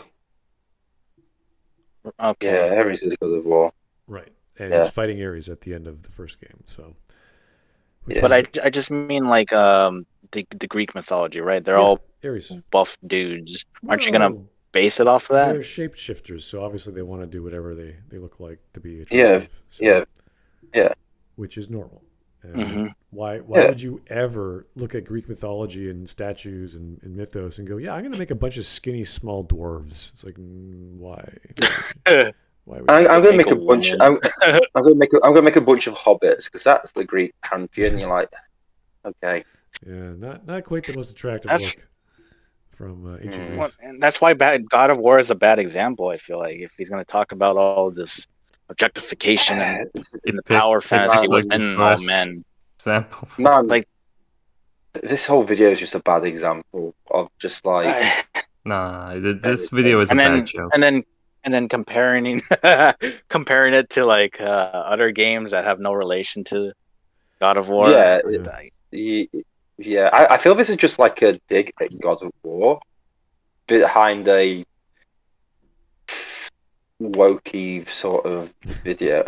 I'm not sure. Sorry, I'm man, honestly I- not weird. sure what God, his argument is because he's sort of jumping around, and I'm yeah, I swear to God, I'm it sounded like he was completely saying lost. that video games are teaching men to be sexist, Well- and then he went the other way, yeah. He just where it's like not Yeah, enough gays and bisexuals are jerking off to this he, game. It's he like, just whoa, went into, okay. He just went into Prince of Persia, and all of a sudden we're talking about the problem is women and potential gays The are enjoying it. approximation of the numbers. I don't know. I just like, what do you? It's so it's like, imagine a paragraph with a run-on sentence with like 5 different topics. You're just like, yes, Yeah.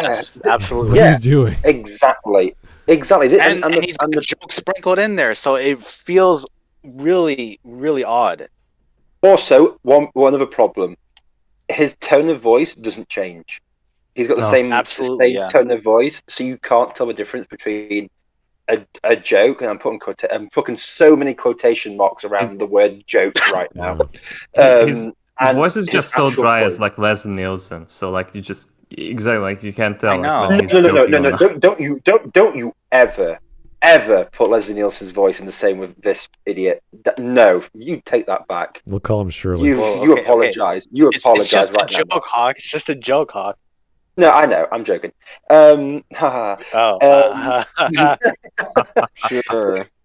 But with like Leslie Nielsen, what he said was funny. With this guy, he's saying things that sound like he wants them to be his points, but he also knows that there's such stupid things that he wants to also have an excuse to say, "Oh, I was only joking." And it's Is just that, really is that weird. like what he's gonna say on his deathbed? I was only joking.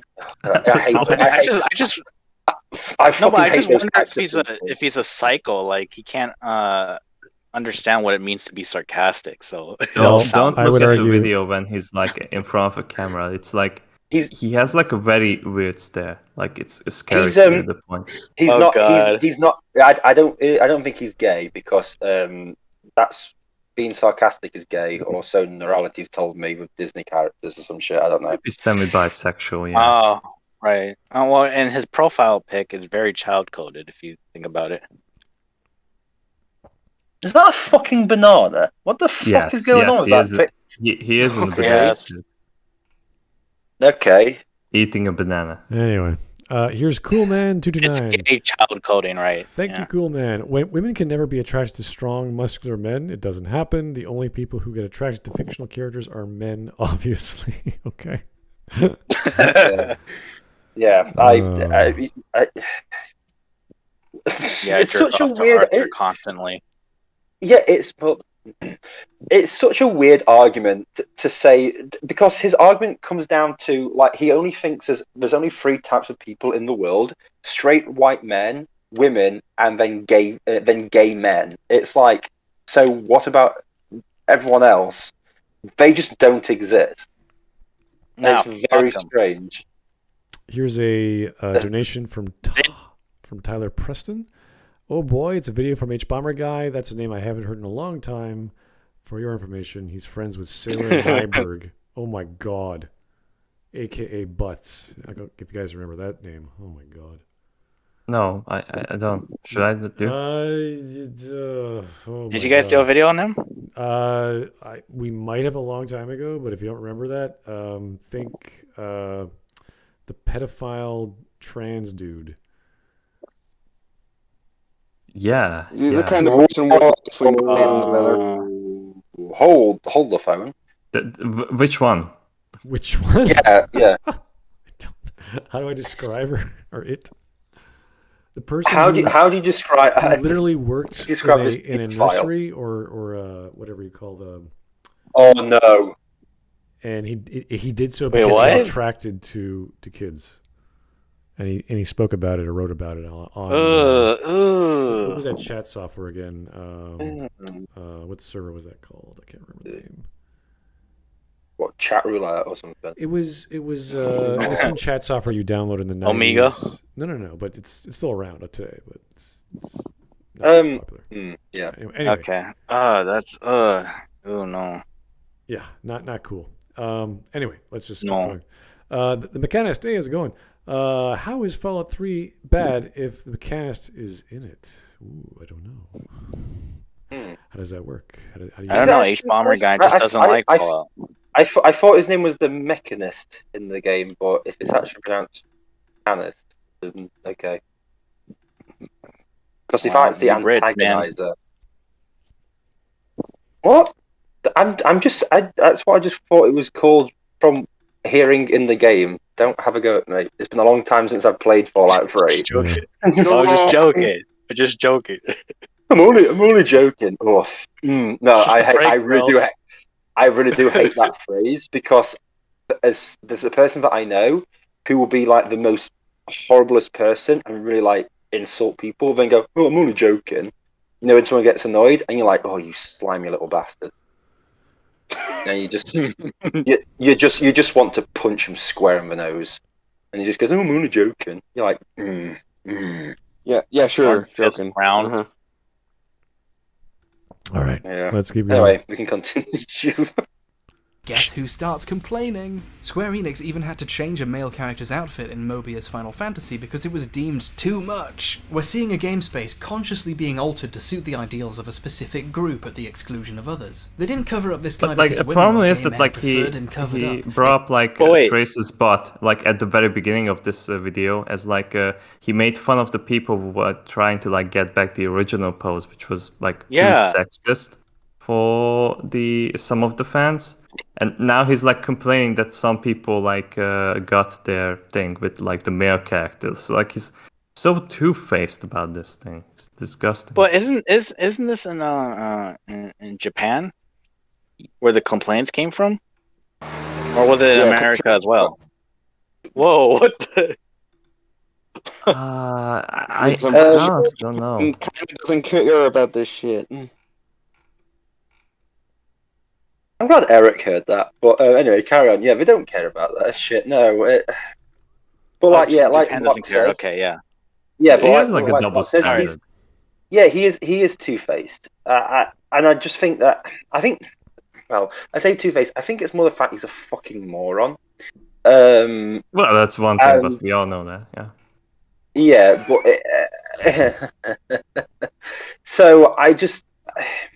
Honestly, the original. I actually remember playing this game. The original sense. design of the character was basically just a piece of fabric covering up his chest, and I think he's pretty much strapless. Like he had nothing on his back, and that was it. Like I think you get armor in the game, which changes your appearance, so it doesn't really matter anyway.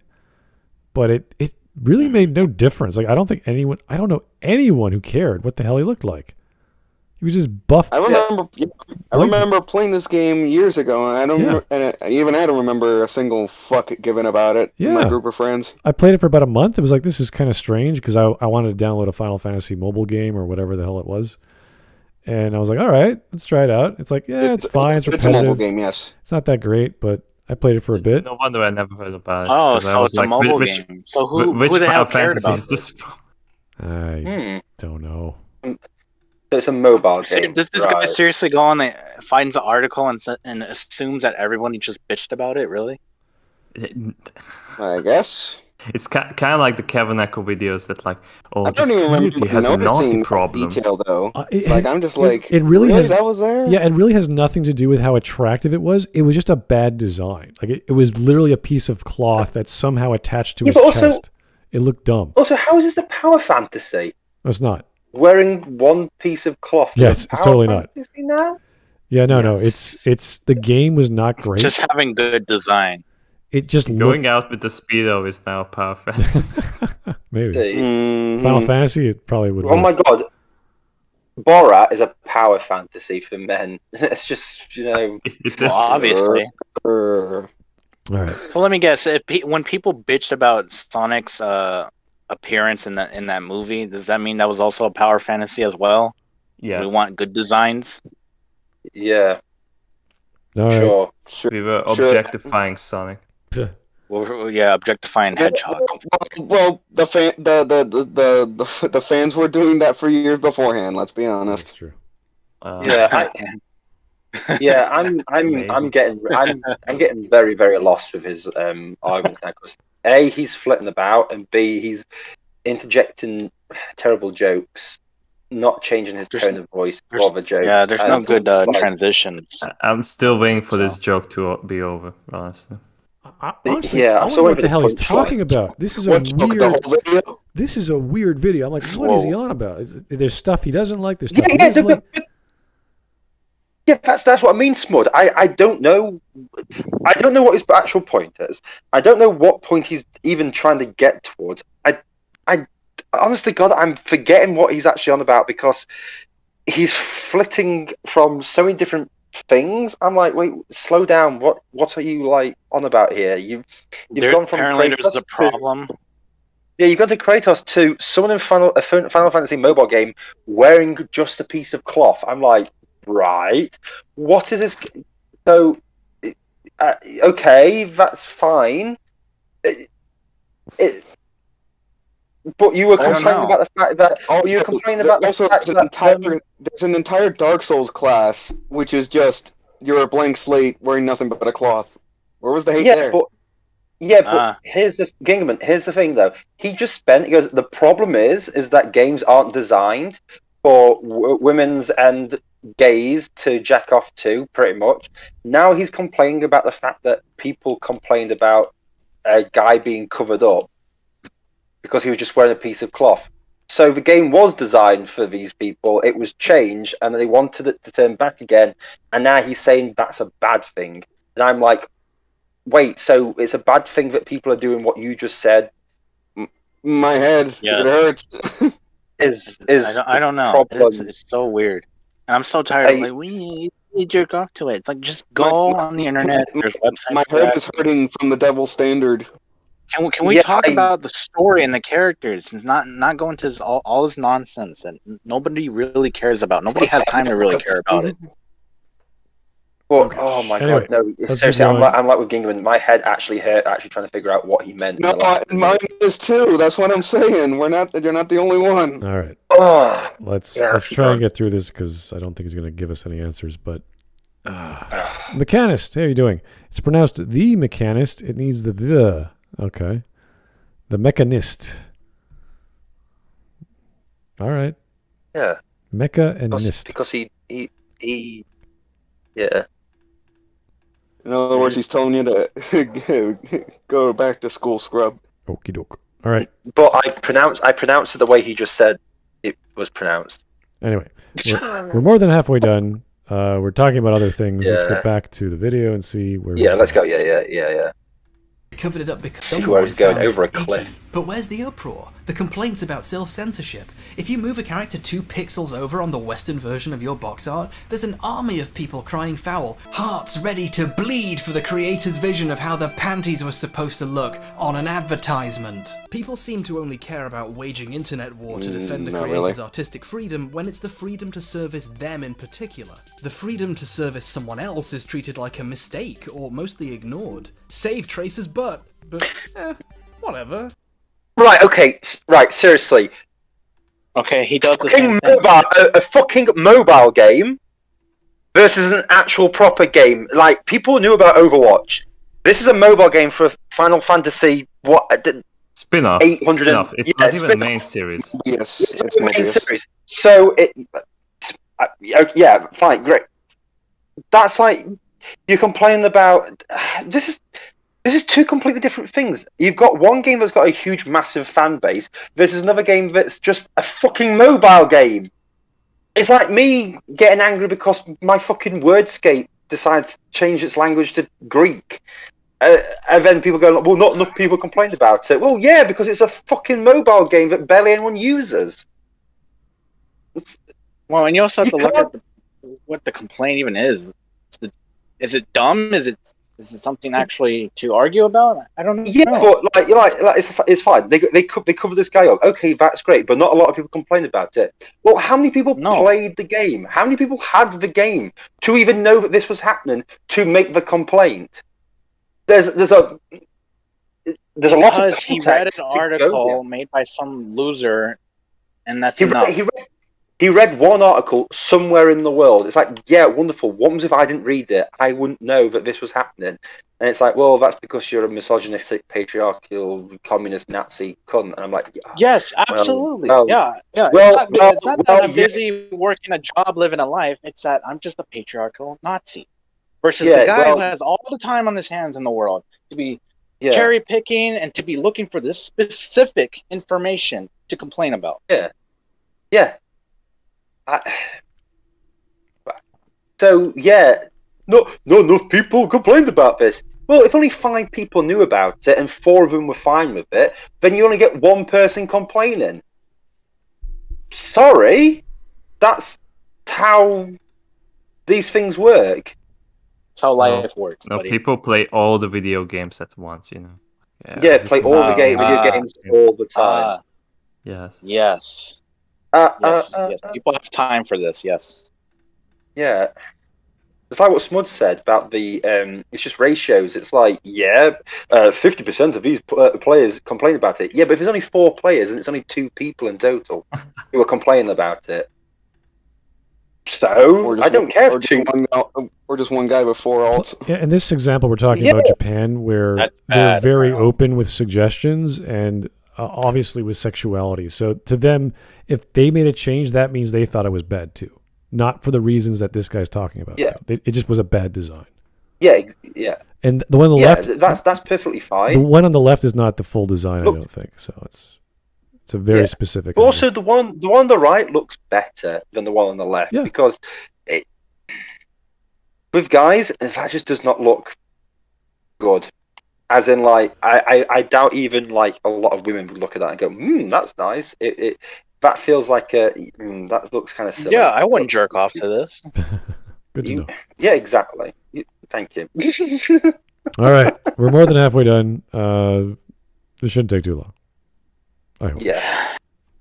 Whatever. Please don't be it's just crazy. a costume change. Why get hot and bothered about they did what? So ultimately what happens is Whoa, one particular group... What was that? I have no idea. I don't care. I don't worry. Don't worry. Doesn't matter. Keep going. Fantasies, expectations, and preoccupations get normalized, and what that group happens to prefer becomes synonymous with good game design. And this obsession with fulfilling a very specific power fantasy for one particular demographic isn't just some theoretically bad thing for the feminazis to worry about, it genuinely impacts the quality of the games. Let's look back at God of War's story. This is a game set in a time of myths, which are literally defined as cool stories that are fun and interesting and timeless, and yet the game does everything it can to not have a story that that isn't an incredibly generic revenge fantasy. The player isn't made to really care about Kratos' loss or what his family was like or whatever. They receive the information that his family's dead and he wants revenge. Very, very fucking subjective what you've just said there. Yeah. Yes. It's really Very showing fucking how much he despises God of War, and it's hilarious how Yeah, he can't get over this fucking game, that he didn't get what he wanted. Yeah, I mean, this I'm game, also- I'm pretty certain he didn't even fucking play. Yeah. Like, he has scenes from some other YouTuber, and I mean, I'm also showing contempt towards Shrek for not following on the deeper philosophical questions on society's inability of accepting a different kind of person. Why aren't all games just about fucking communism and how great communism is and woke ideology and how it's all perfect? Why do these games not do that? That is literally what these arguments. Maybe one because day, they want to one tell day we an can entertaining fix story. fine, Well, I'm kind of curious what he wants, because he says it's generic revenge. It's like, yeah, revenge is pretty generic. Something bad He happened. wants everything and nothing at the same time. Well, no, I want to Yeah. know. See, my What? response to that, Smud, is what does he want? I mean, apart from a bullet between the eyes, I don't know. So It's like you don't need much. Like kind of like John Wick. John Wick, what happened? His dog died. That's stupid. But you there's know a what? there's a very generic revenge story. It's completely you go along unoriginal with it. and boring. But so what? Yeah, exactly. That's not the Oh, yeah. point. He has There's some motivation. people that can connect to that. I mean, it's his wife. And how is this generic? Yeah, but Okay, wait. How is this generic? Yeah, but A guess god what? of war To Yeah, what tricked Kratos- him yeah. into Oh, killing hold on, his hold on. own wife Come and on, what are you saying? kids. Okay, that's not generic. Yeah. That's Yeah. devious. How many revenge stories has the person killing their own family under brainwashing and then then goes, has no, to I've kill got to every get... single Greek god. Yeah, then has to kill the fucking gods.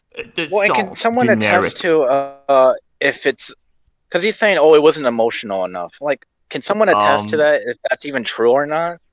I don't think so. No, Chris was fucking broken by that. And he has the ashes of his fucking Jesus, family sorry. on him as well.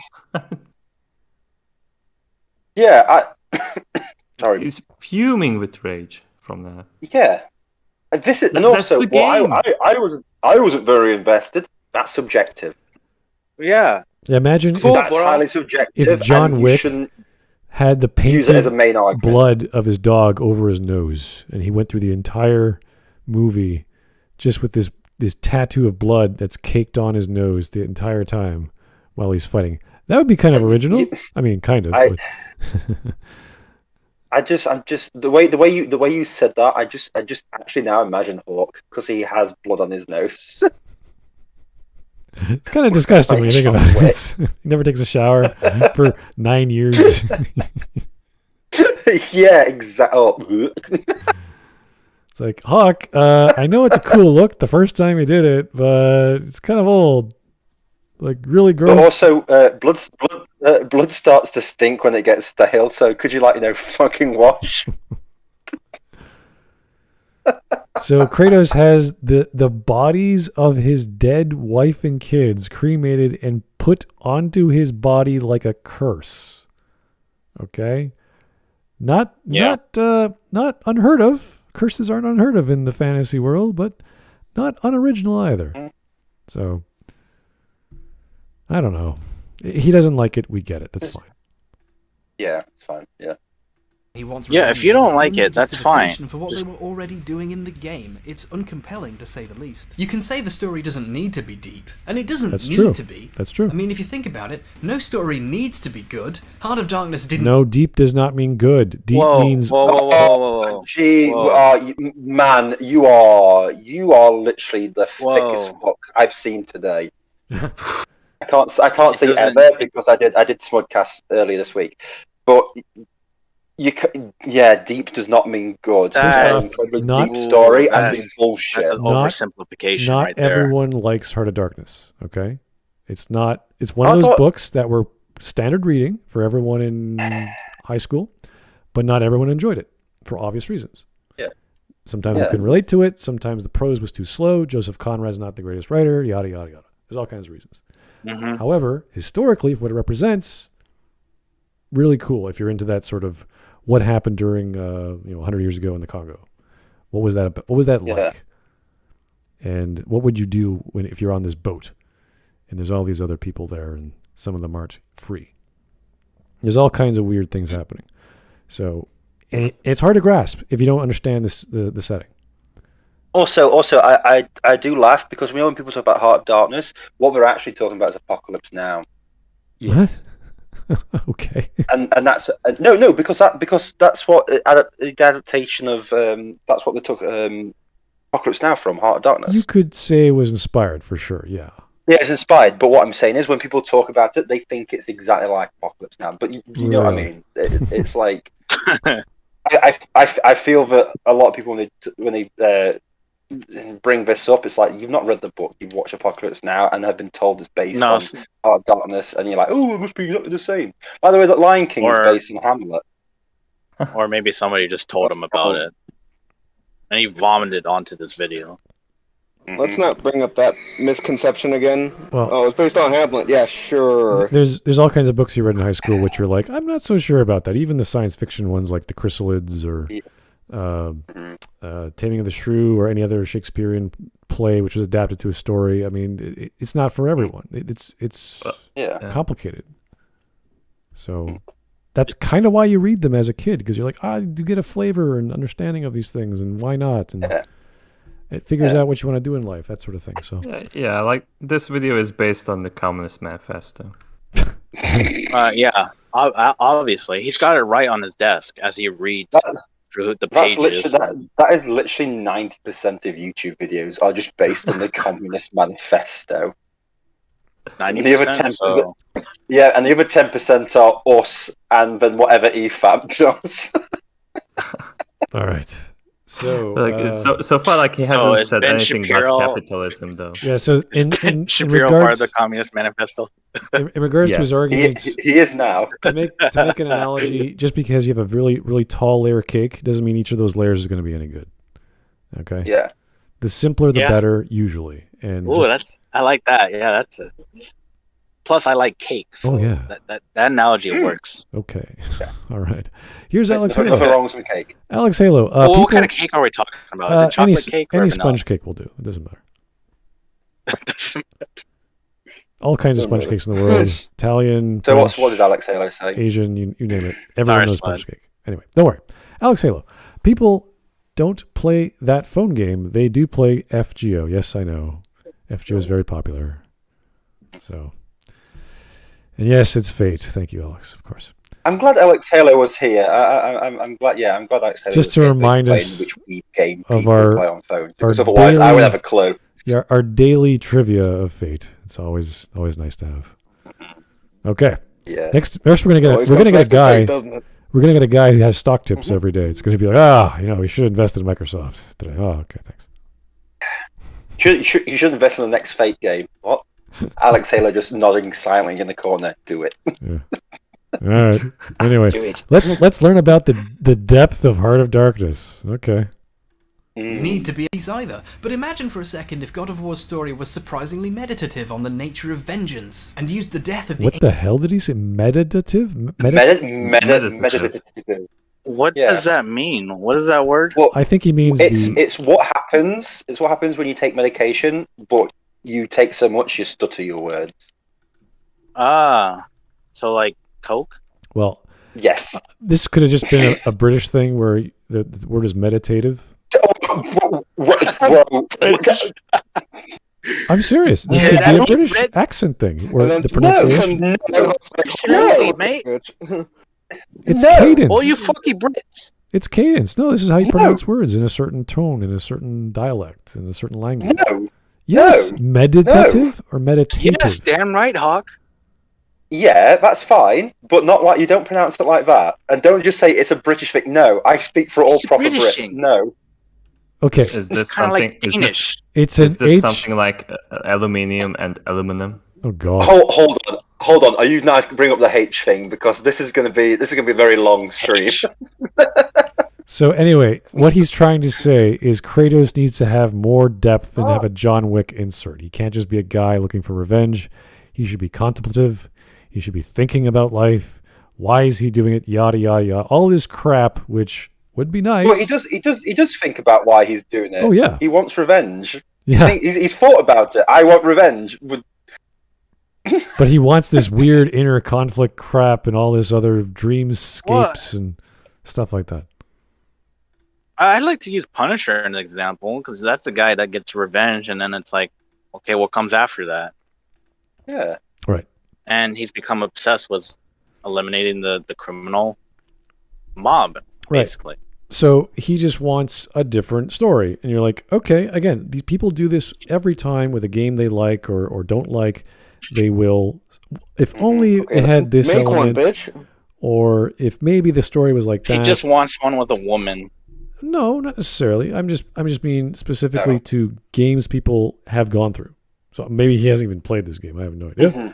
But if he has, everyone has this. Oh, wouldn't it be cool if we could learn more about Kratos and his reasoning for killing the gods? You're like, well, we know why, but I want more. I want more detail. I want layers. I want depth and all this other junk. You're like, okay. I want onion. I want him to have staring, and just stare into the void of all of his enemies. Existential I want moments. to, They just sit there. yeah. I want 1,000-yard stares in all my characters so that I can feel. You're watching a connection, Western? because that's what because that's how I live my life, just endlessly staring into the void, thinking about all I want the camera. I want the camera to be upside down so it symbolizes like my mental state.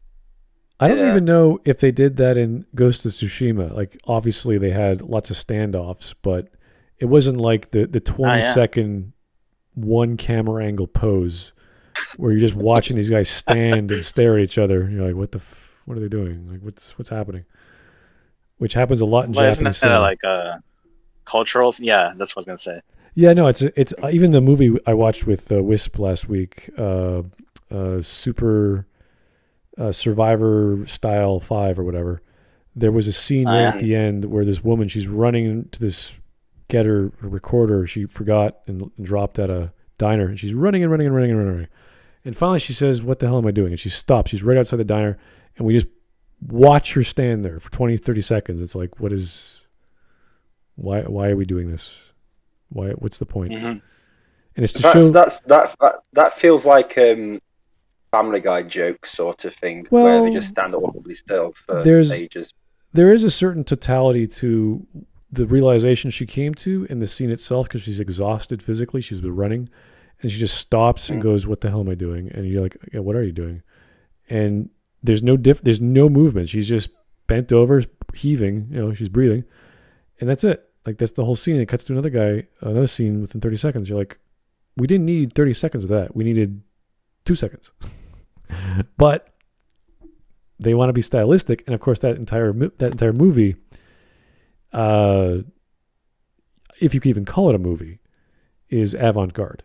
So you expect a little bit of weirdness, but that's just pretty normal compared to the rest of the film if you ever guys watch it. So anyway, I'm sure Wisp will jump me next year for it. That is his favorite film. So yeah, he'll definitely never shut up about it.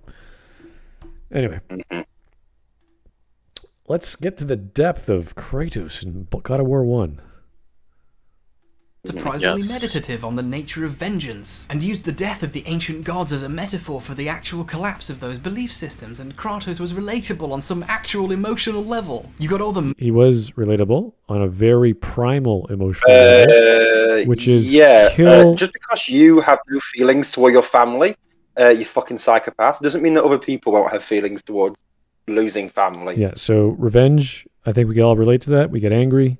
We want to right a wrong. Yeah. Not necessarily related to blood murder, but to solving a problem. Well, to be brutally honest, if something had happened to my son, then I'd want revenge on whoever did something bad to my son. So yeah, I can understand these revenge sort of things. Sure. Okay.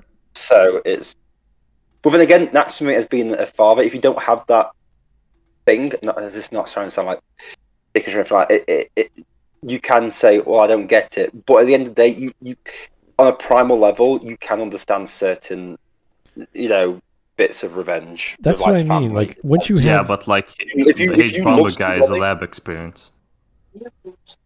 Experiment. Well, what I'm trying to say is once you have such a basic reason for doing something, why do you want to be introspective and intellectual about it? Like, what's the point? I want to kill a guy because he killed my dog. It's like, let's pontificate on what it means to lose a dog. And you're like, no, I don't want. That's dumb. Well, it was a dog that was given to his wife. This isn't. It's needless to elaborate on that. I think that's all you need. Yeah, this isn't Matrix Reloaded. This is just, I got to kill everyone related to that guy. The movie. Yeah. Well, plus, isn't John Wick sort of a legend? Yeah. The Baba Yaga, yeah. Yeah. He's a really good killer. That's the point. It doesn't matter in what capacity. Yeah. He's just the best. So that's all there is to it. Imagine that in a Golgo 13 show, they would be talking why is he killing? What does it mean to kill? And he's just have you paid for me already? Yeah. Watching my bank account, nothing's happening. I can't see the bank account updating.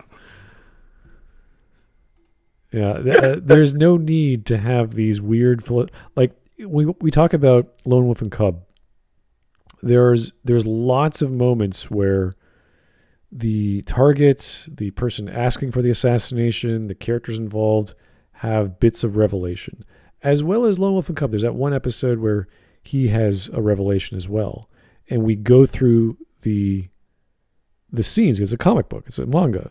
Where we see as he goes and fights the wolves and realizes what he has to do to kill the Buddha. And it's all visual. We don't have many words from this guy. It's not a philosophical, intellectual journey. It's a visual journey. And if you understand that, if you understand the format you're in, then you could tell your story. You don't need words. And that's a beautiful thing about artwork, is that you can visually understand things in a comic book as opposed to a frame of a painting, which is only one world and one shot of time. Comic books, it's motion. It's time split into all kinds of moments very quickly. And it's the same with video games. Obviously, it's more cinematic and movie-like. But once you have that visual format and you have a game engine and you have a renderer and you have physics and collision detection and gravity and all these other great things, that's the format you're going to use.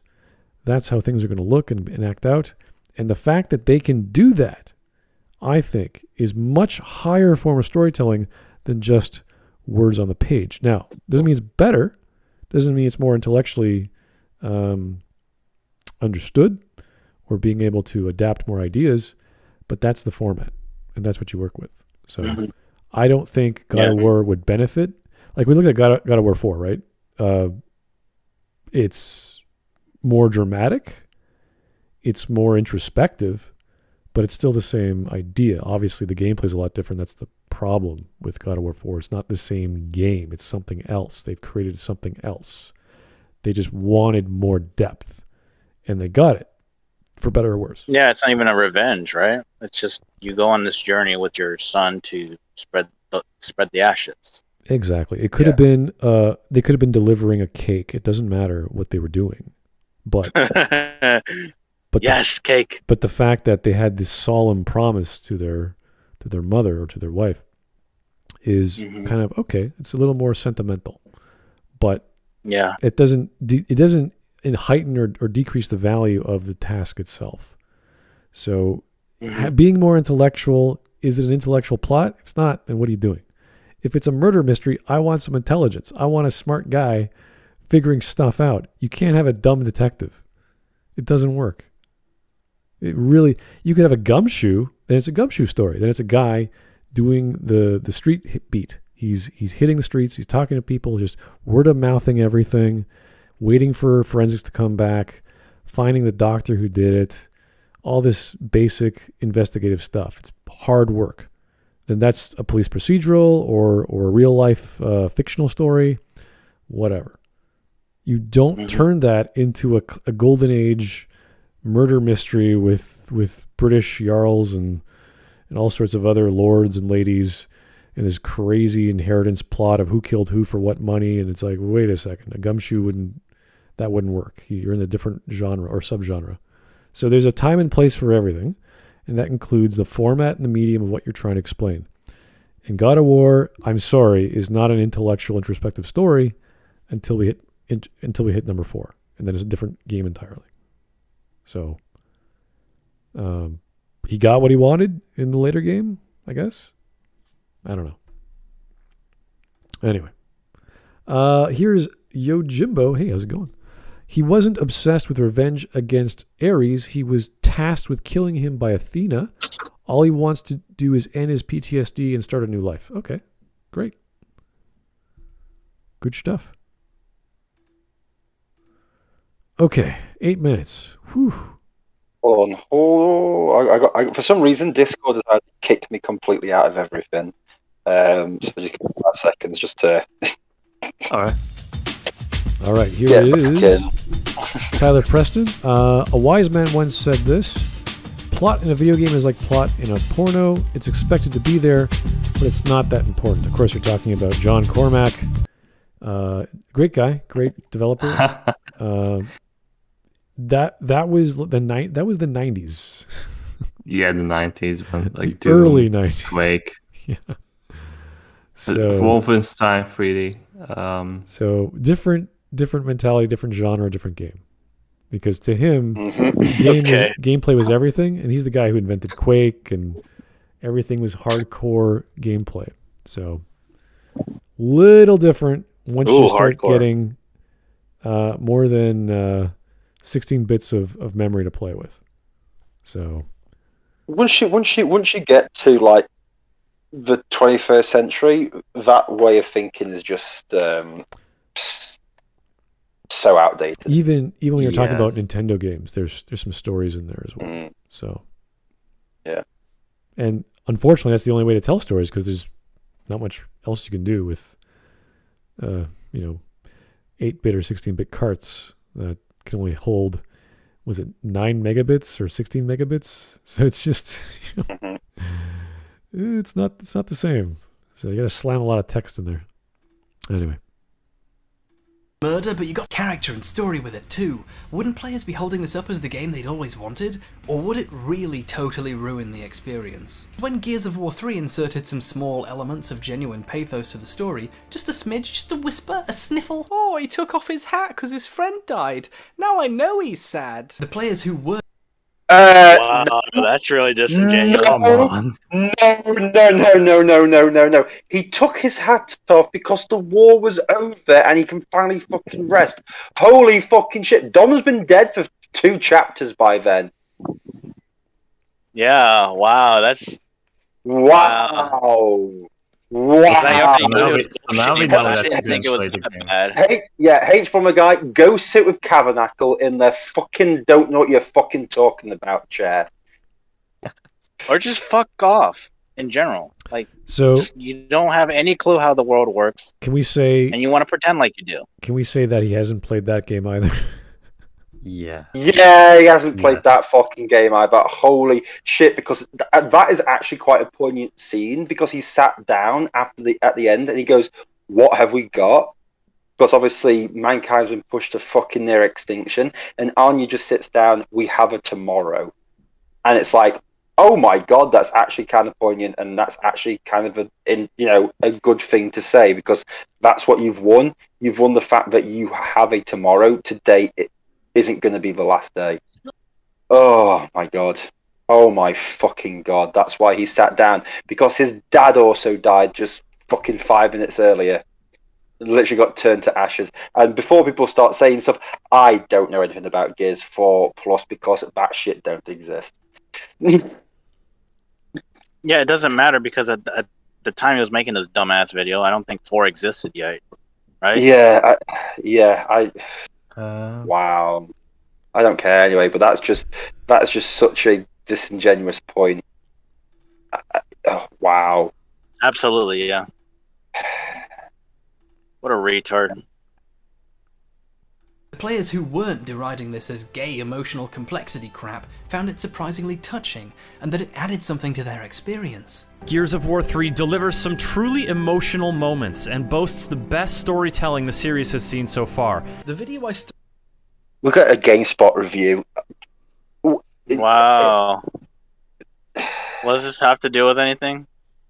because that's like very easy for his narrative. That like it's dumber than like his opinion because So- it's better than GameSpot. So oh, wow. you got you got Marcus crying over Dom. I guess Kratos crying over his family is not dramatic enough for It's him. completely different. Completely Yeah. He just didn't connect, but he connected to a Hispanic guy dying. I guess he just enjoys seeing Hispanics ram into oil tankers or some shit. I don't know. This is very. Also, telling a good story, yeah, but then again, Gears 1 didn't have much of a story. Gears 2 had quite an interesting story. Well, for me, and I know that's subjective, but I actually think Gears 3 was quite a weak story, to be honest with you. It felt kind of implausible in regards to what was happening. It just felt. Yeah, it was one of those where it's a bit like a lot of stuff was happening couldn't really happen with how the story had gone, and you're like, yeah, you're fighting a war with four. You're fighting a war with 4 people, pretty much in Gears 3. Where I know you're like in a squad in Gears 2, but you knew there was like an army around you with shit going on. Whereas Gears 3, you are literally like just 4 people doing shit. That's not believable, huh? Well, against giant glowing monsters that can spit out other giant glowing monsters. So no. power of friendship. No, but I get what you're saying. But what was his little jib about of like it was gay or something? I don't know. Gay's bad now because or something. I don't know. Gay's bad because Marcus Phoenix, Wakanda forever or some bullshit. I don't know. I'm losing like the will to live right now. I really want to hear him out. Like, why is this? Hey, no, don't do that. That's what he wants. He wants his enemies trampled over or whatever. No, it's fine. I'll just drink and then just go to bed. And see the lamentation of the women. All right, let's keep going. The video I stole this footage from is literally titled The Saddest Moment in Video Game History. Gears of War 3 got players to actually feel something about their otherwise bland one-note characters, and some people heralded that as a beautiful thing. Fuck you. So hang on. Is everyone forgetting the fucking Maria scene in Gears of War 2? Where Dom has to shoot his own wife because she's been tortured and brainwashed for nearly 14 fucking years. Oh, God. Did that scene not exist? Like, they've tried to do this? What the fuck? What the fuck? So, a fanboy of Gears of War, I don't know when Gears of War 3 came out, but it's... 2011. Seems like 2011, yeah. So it's right there on the screen. Yeah, so naturally the fanboy will say, this is the most dramatic scene in all of gaming. It's like, okay, sure. Just like every other game, yeah. Yeah. Yeah, but the thing is though, that is the most dramatic thing in all of gaming. And then, like a few years earlier with Gears of War 2, the scene that I just said was the most dramatic scene in all. You know what I mean? It's one of those things.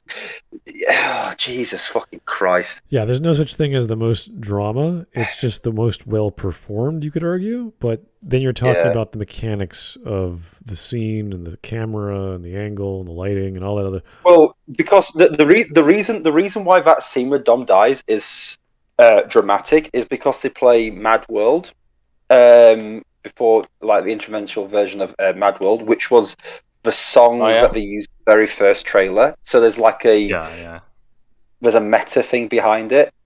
So I mean, it's fine. I'm not going to say it's a bad scene. I'm just saying there's a lot of stuff, behind it. But it's very like they were desperate to tug at the heartstrings of that just for that. Whereas like the Dom and Maria thing, it was like they didn't have to do that.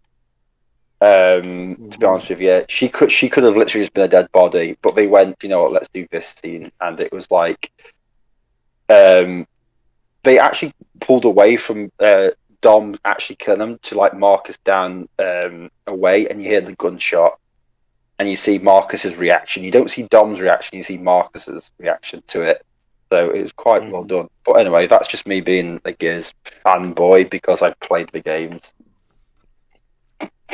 Yeah, I don't understand what his point is. Like, oh, people put a compilation of sad moments in this game. Therefore, it's What's the his most point? sad game ever. It's like, what? It's the Okay. it's the saddest boy. It's the saddest boys ever, and gays like it because I don't know. Hispanic guy gets killed. This thing is like so fucking subjective. Like I'm wasting my breath on this. Just go on. Let's just go. Yeah. Yeah, let's go. Yeah. It's like oh, the most epic moments in the game. It's like, okay, what's your argument? Yeah. All right. Well, they should. When Bioshock Infinite bothered to have a vaguely human person attached to this elaborately designed siege, the director of the aforementioned Gears of War looked. Shut the fuck up! Dear Lord Almighty, you're talking about Bioshock Infinite. I am gonna murder some bitches in a minute here. Oh, Cliff Blasinski of all people.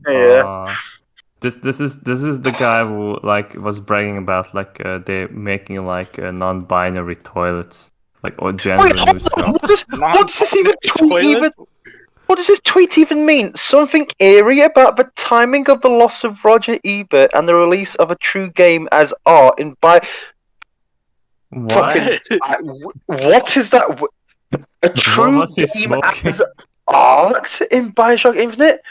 The first Bioshock 2 has a better story than Bioshock Infinite. So I think he meant to say a game as true art or real art or actual art. I don't know because Bioshock Infinite isn't Doesn't true matter art. what he means. He put that there. It's just a what? true game. I don't know what a true game. It's a little too meta for me.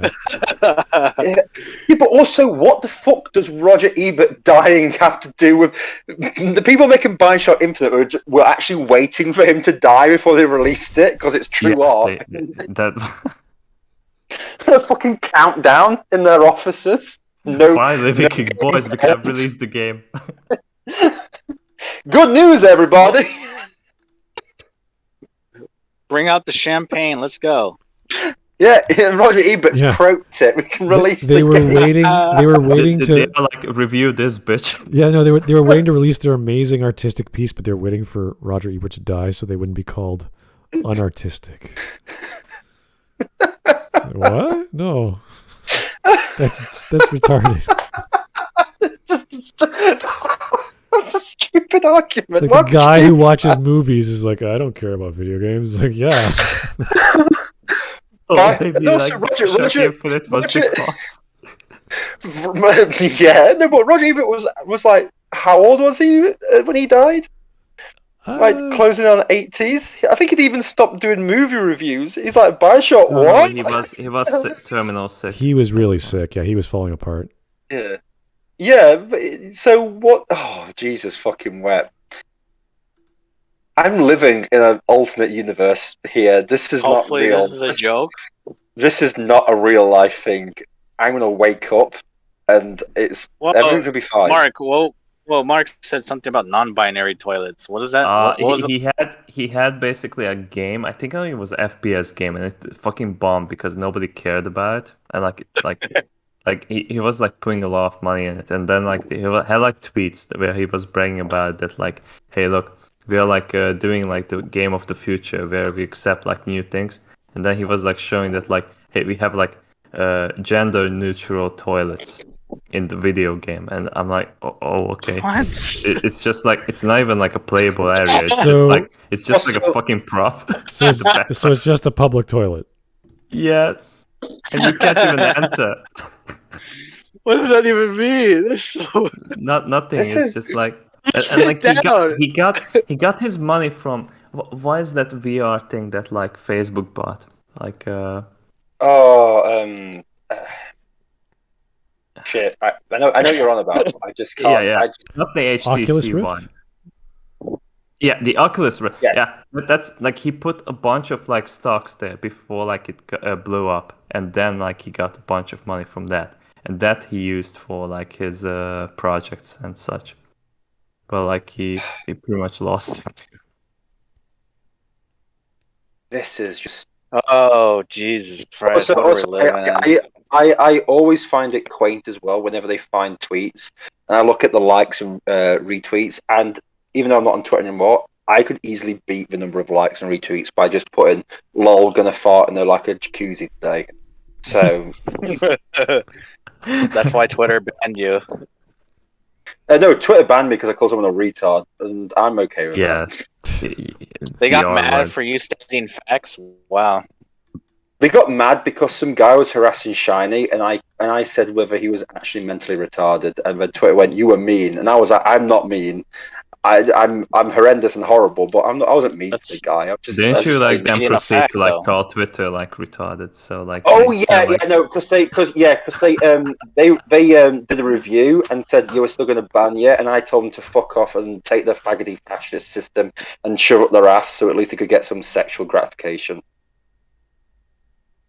Yeah, I'm not getting back onto Twitter anytime soon. You called somebody else a retard, and they took that personally.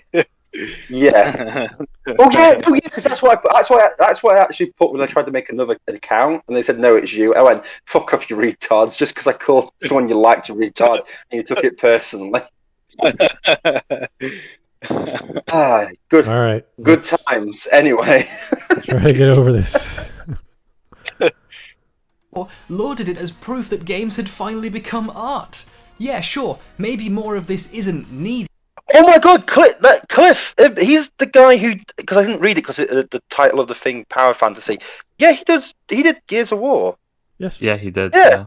Shit. Oh yeah, but he's also he also did Bulletstorm. So yeah, and he's also now a proper faggot nowadays. So yeah, I'm not interested what this guy has to say. So yeah.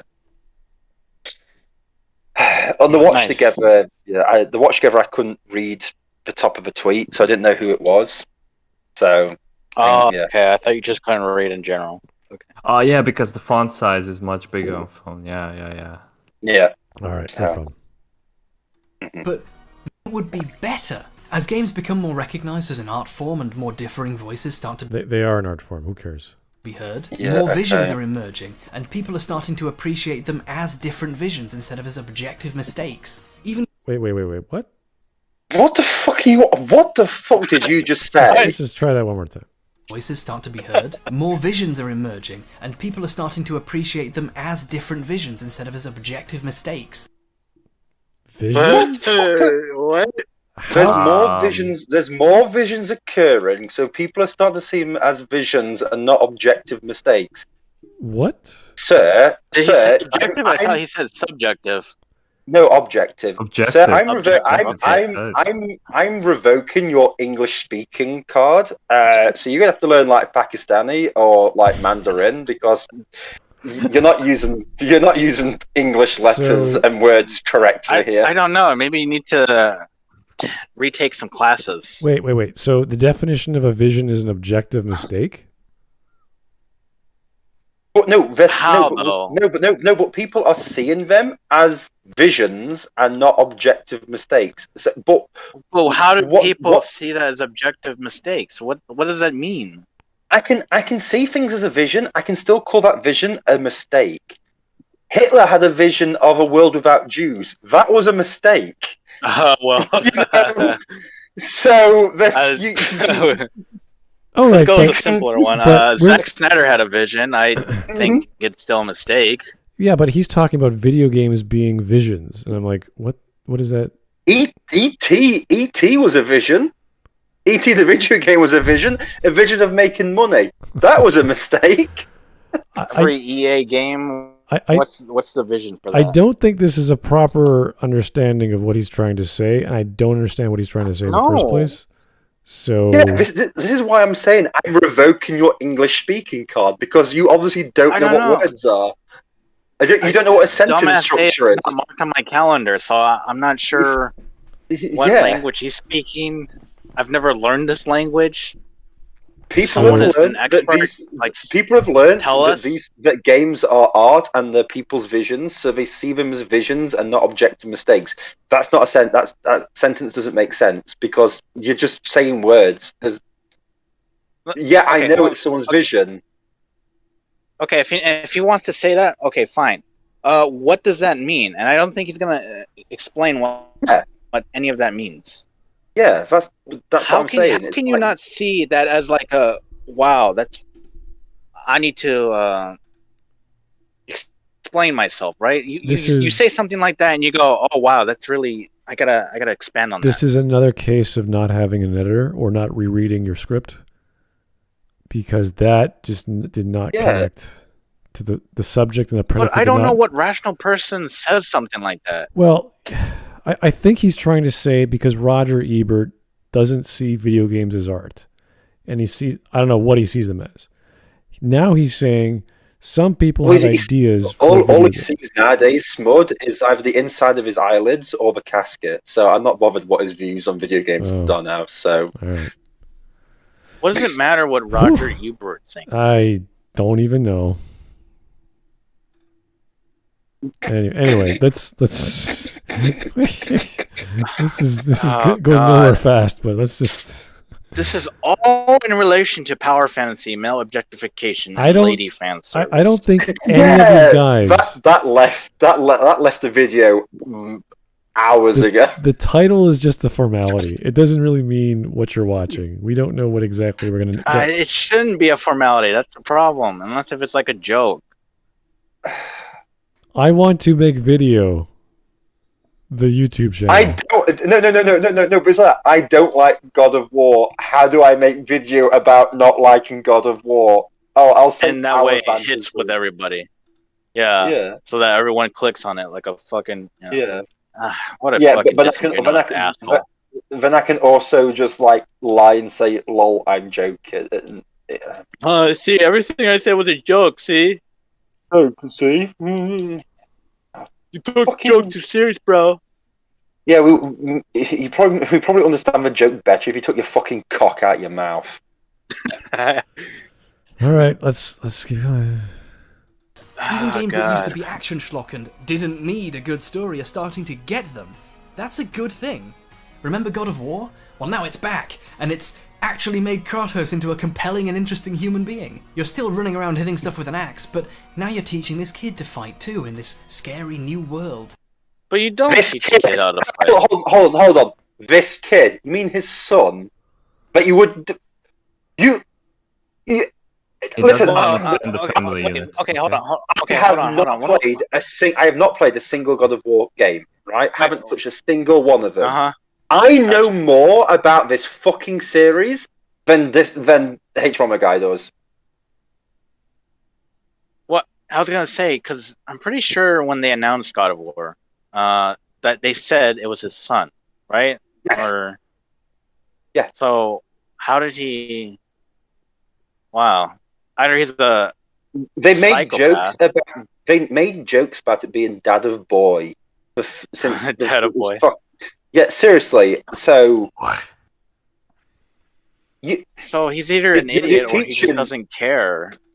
You're teaching this kid. What do you mean? Yeah, his son. Well, the game came out 2 years later, right? So he probably doesn't know anything about it. Then why is he saying anything about a game that's not going to? How does he know it's going to be a compelling story, Ben? Yeah, how does he know? Because Kratos walked out of a shadow. That means the story's going to be compelling. Yeah, okay. Because it's HD graphics, that's why. It's 1080p. So to make a good story, you just have to walk out of some shadows every now and again. Well, it's got to have high resolution too. So. Right. Yeah, that's weird because I'm pretty sure that demo it was just they fight a big giant monster. That's it. Yeah. Unless if there was like a trailer that explained what they were gonna go through.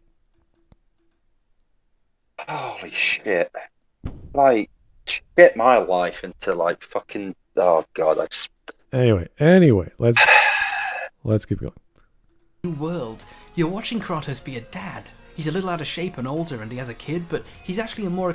What was that? So he knows so he knows it's the kid as well. So my point stands. This guy's a fucking idiot. So anyway, you can continue. Also, his head is for some reason on the fucking screen, and he shouldn't show his face ever to anybody.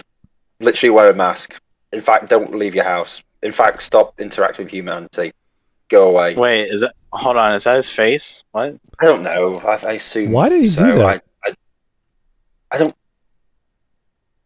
To cover something up? Like, was the deer eating something that it wasn't supposed to? It's probably a joke. Oh, that was a joke. Anyway. More attractive character to some people now because he's remotely relatable as a human, which it turns out is a real turn-on. That's right, we're finally getting an interesting God of War story. Yeah, I think people can relate to being a dad, just like people can relate to losing a family and going on this revenge spree. Oh wow, Dad Kratos is much more handsome than the original, and original had such a repellent personality, it spoiled the buff bod for me. hbomberguy, new Kratos, absolutely. Wait, oh god, I wasn't even looking at the tweets. Jesus Christ. With a nice beard and attractive voice. Hold on, I thought people didn't like beating them. I'm gonna listen to these like tweets that came at like 3:50 Is hbomberguy gay for Kratos? Yeah. Yes. No, someone's added. Is much more handsome than the Dad Kratos. But he says, "Oh, he's teaching the kid." he's teaching. So, by the way, I'm glad that hbomberguy showed all 2 of these fucking tweets. Maybe I'm just imagining to show. But here's the thing, it's still the same Kratos for the most part. What the hell is he on about? Well, let's think of this in terms of films. Imagine John Wick 4 is, instead of an action simple plot, it's like the scene with Matrix Reloaded with that governor of the city, and he's talking about what the machines do even though he doesn't know how to make them and what they represent. And there's all these moments, and there's a bit of action, but it's mostly just philosophy and what things mean to other people and why they're doing what they're doing. And you're like, okay, that's great, but I'm here to watch cool action scenes. Sure, but then he starts stabbing people with a pencil again. That's the thing with God of War 4. He's still killing like creatures. Right. Yeah, like the first scene is him beating the shit out of Baldur. Yeah, like, I don't know if it's that different. I mean, it's a different type of journey. Would you say? Mm-hmm. It's a different narrative for sure, and obviously he likes more narrative-focused, dramatic cutscene-ish stories in video games than he does gameplay-oriented games, which is fine. But to say it's bad, yeah, that's just a genre thing then. So, yep, that's like me saying, I prefer, I don't know, fucking action adventure to horror. It's I get that. Yes. Yeah. The thing is, so with gamers, such a silly. With people who play games, we can appreciate both. We can say, oh, I understand. The original God of War was about really intricate gameplay, focused in how you do combinations, and God of War 4 is not. It's something else. It's an entirely different beast. The problem becomes, because of the fans of the original style of God of War games, like God of War, they go to number 4 and they go, wait a second, this is not God of War, this is something else. And that's the problem. Yeah, because it's not like a hacker slasher. And you're working with an axe instead of like the blades of chaos, I think. Well, they have a few moments here and there where they bring them back, but yeah, you're right. It's a different game. Yeah, sure. It's not the same. It's not as nuanced. It's not as complex. And all he's doing is shifting the complexity from gameplay over to the complexity or detail of narrative, because he likes the narrative more. And you're like, oh, okay. Yeah, but here's the thing. He knows nothing about the narrative.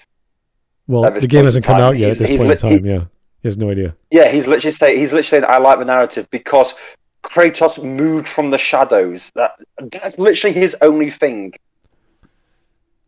Because he has a son. Also, by the way, this male objectification. Yeah, okay, yeah, they're objectifying Kratos. You're saying it's a good game just because Kratos looks good with a beard and a what was it? And he's He's got his voice. Yeah. Yeah. Christopher voice. Judge. Yeah. So essentially, Is that the power fantasy? We got to be fathers. so essentially, it's a male power fantasy, and that's good because they're objectifying the character in visuals and audios. It's a male power fantasy, and it's good because wet panties of women drop to the floor. Yeah, because you're a father now, and you're still killing people. Okay. Yeah. All right, great. We're almost done. Yay. It took 11 years, but we did it! But now the bar's been raised, the sequel needs to go even Okay. further. How about a QuickTime event where, if you press X with the right timing, Kratos marries Brad Pitt and he convinces him to never grow a beard. What? And they spend their old age together What? raising dogs. What the hell am I looking at? What the Jesus, hell? that was Oh too my much game for me God. to handle. Yeah, but here's the thing. He's just literally said he convinces Brad Pitt not to grow a beard. Bomber, I'm not going to call you Bomber because that's like being friendly. Frick, listen, you literally had a tweet saying he looked nice with a beard. I get it, you're making a joke, but realize what you fucking put on the screen as like a good thing for the game. Kratos having a beard. Don't grow a... I despise this man so I much. don't know. That video is so confusing, and like, he doesn't really explain what the problems are, necessarily. Yeah, it's It's like one tangent off to another, and because there's no we reason have for to think. this. Yeah, There's no reason for this scene right here because there is literally no reason. This is such a terrible joke. Even like is nothing. Why Oh, do- man. this is not we get funny. it. Why? We get it. You're gay. Why- Great for you. Why are all these people the worst at telling jokes? Why I have like friends who've got nephews and nieces who are like 4 years old who say better jokes than these people, and I just Why is he making a joke about marrying Brad Pitt? This I don't know where this is coming from.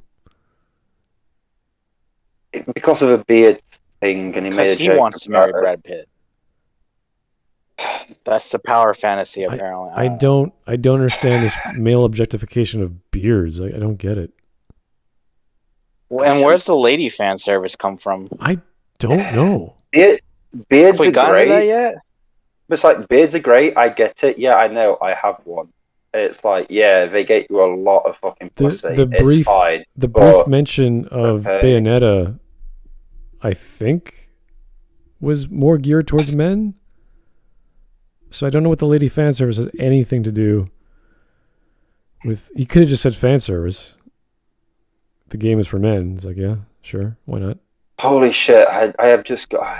Hello, darkness, my old friend. Anyway, we're almost done. To see you It's an old again. folks' home. And in the next game, you play as the dog. The dog ties. Okay, we're done. Dude, we got it. We're We got Oh it. my god! Just skip forward. Just skip forward. You dog of Dog Oh, of War. Dog of War, yeah, funny, great. Well, you ended on dog. Oh my Fucking- god. Are those Seriously, subscribers? Oh, I there's will. more. I will join your Patreon. I will give you 50 quid, and then just kill yourself. Yeah, that's my message. Just jump off a bridge, something. Just, All right. Please. I think we're done. Stream memes. That's right. We could do some stream memes. Yeah. Wow. Finally, That was something such actually. Seriously, my that was brain, such- like, melted. That was such a bad video. This guy's a moron. All right. Let's go. Oh my god, there's so many. Vernon Broach. Oh, that's cool. Today at lunch. I am not reading that. That is too much. Wait, Elder which one are you on? It's one The from Elder 12. Scrolls. 1231. Probably. Yeah. Essentially comes down to Elder Scrolls 6 Okay. Salt. I don't know what that means. It probably. Is that a like good craft- video at least? I don't know. Oh. Fan service. You're doing it right. Yeah, that's good. That's good. Nothing wrong with that. Mm-hmm. Oh boy. She's way too unrealistic. Do men actually expect women to look like this? I must head to the gym at this very moment to look like him. Hell yeah. Monkey and guts. That's pretty much what happens. Shows you the priorities. Corporate needs you to find the differences between this picture and this picture. They're the same picture. Who is that? Is that hbomberguy? That's Is that the H-Bomber guy? guy, Is that yeah. H-Bomber? Yes. Okay. Oh. Wow. Alrighty. He looks psycho. Here's This isn't even the worst. Berserker made a meme of bears in a furry outfit. No, Hawk in a furry. Sorry. That's me. The furry. How did you, Spud? How did you look at a white guy? Because I said "That looks like Berserker, bear"? and then I said bears. I was like, duh. My brain is fried. Wait, bears is black? Since when? Here's another. Am I a furry? Oh. Conception. Conception. What is going on here? I don't know. I don't know. Well, Damon, you were expecting fan service, but it was me, Dio. Oh. Deal. Alex Halo, here we go. Fan service in most anime. Okay. Fan service in JoJo. Bunch of men posing. Yeah, they are referencing themselves, like, cause like Dio Yes. has that pose, and then the sun has the same pose.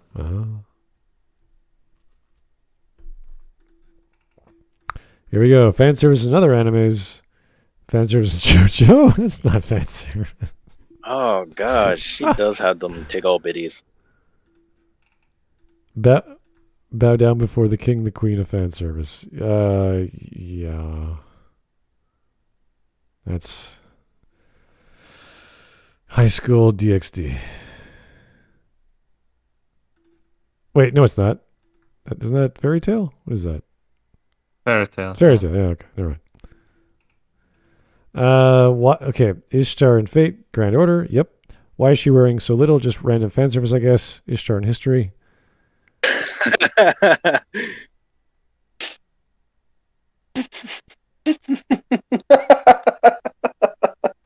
Yeah. I love that. That's great. Female weebs when they discovered the existence of free. Is this fan service? I assume that's a show. I don't know. It is a show, yes. And the funny part is that I think it was just like a promotion of like what that studio can do animation wise, and then like the women decide to like ask for like an actual show, and it was just a fucking fan service. Ah. Yeah. Also, is this what this lady said? I don't know. Doesn't matter. Yeah. How are you liking the Babylonia anime, senpai? It's good. Lots of butt shots, which makes me happy. All right. Bunch of girls watching Totally. Fate Babylonia. Me enjoying wholesome slice of life, sudden fan service. Yeah, see, that's great. When you least expected, boom. Gorgeous Rex. It's not that men get less offended than women, it's that no one gets as offended as feminists. Mm-hmm. That is true. Ah, exactly. Fan service. Feminists get offended by other feminists. Yeah. It's crazy, Batman. Fan service No. everywhere. Mm-hmm. Bearserker. The woman seems to like my beard. Oh quite God, well. what? I knew that Bears is gonna make it something because of the beard. Bears, you telling me you Oh, don't no. shave down there? Here we go. This is some Russian. I don't know. The progressive left fan service. Ew. It's sexiest. Male gaze bad. Also lefties. I'm assuming that's also fairy tale. Communist. Yep. Communist. Okay. Communist fairy tale. What? The city? Lesbos. Is that Lesbos? Where the hell are we? Lesbos. Yes, Yeah, Lesbos it's Islands. off. Yeah, it's off of. That's Greece, in one of the Greek islands, Okay. Lesbos. Yeah. Wait, it's not about the male gaze? Never has been. Ha ha ha. Nice. No one will hate me now, right? Oh, there's Kronos. Yeah. Damn, son. Oh. Why are you starting at the head? Oracle. Is he eating somebody or is he throwing up something? He's eating somebody. Eating, it's a mythological thing. One of your kids will kill you. Kronos eats kids. Modern problems require modern solutions. Modern solution. Dave Chappelle. Fan service is not everywhere, but it's in a lot of anime and manga. So Mm-hmm. Oh, he used memegenerator.net. oh, this is great. that's you can get one of those skins, I guess, right? The game, I have no idea. Oh, probably. Yeah, probably. Unlikely.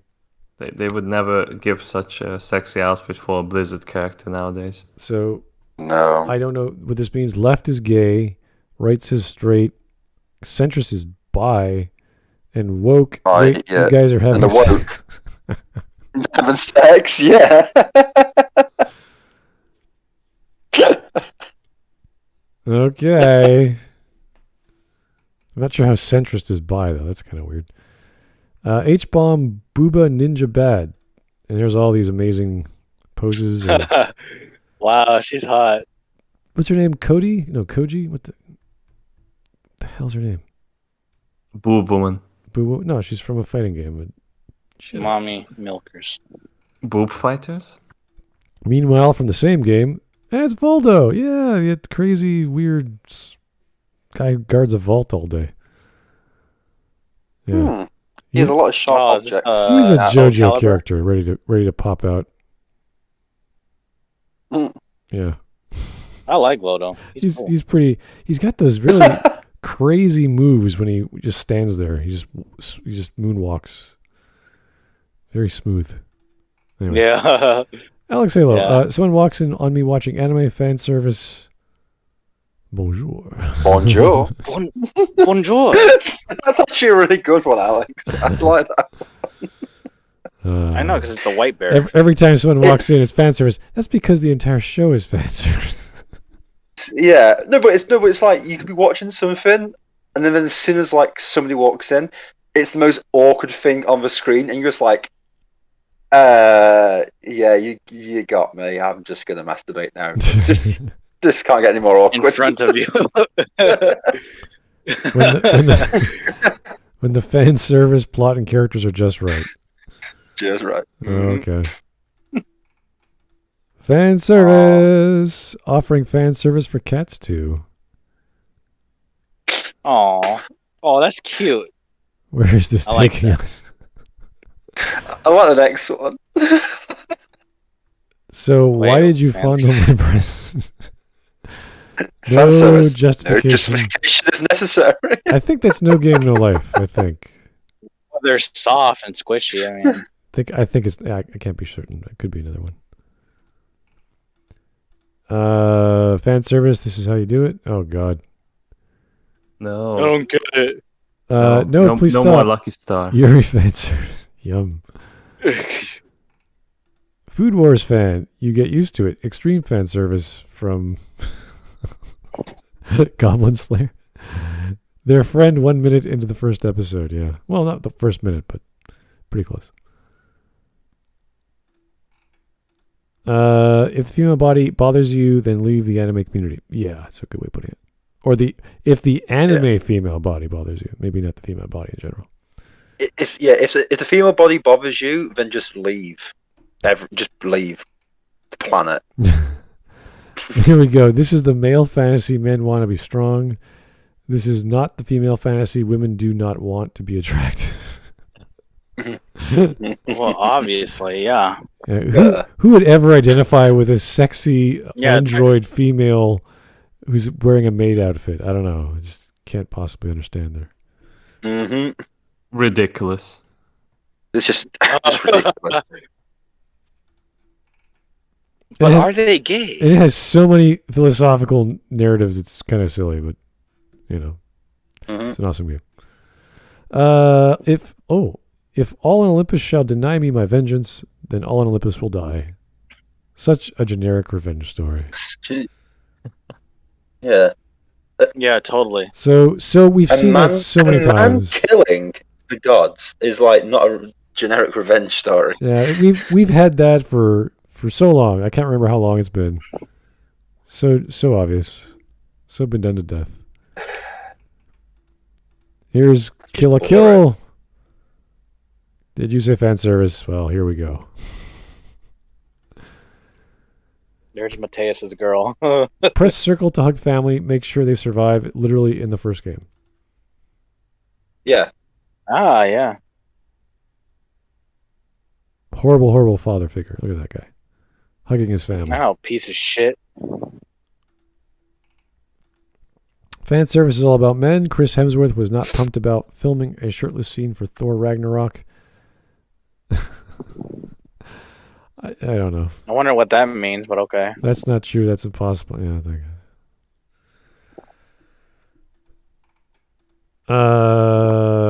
Kratos is crushing a banana.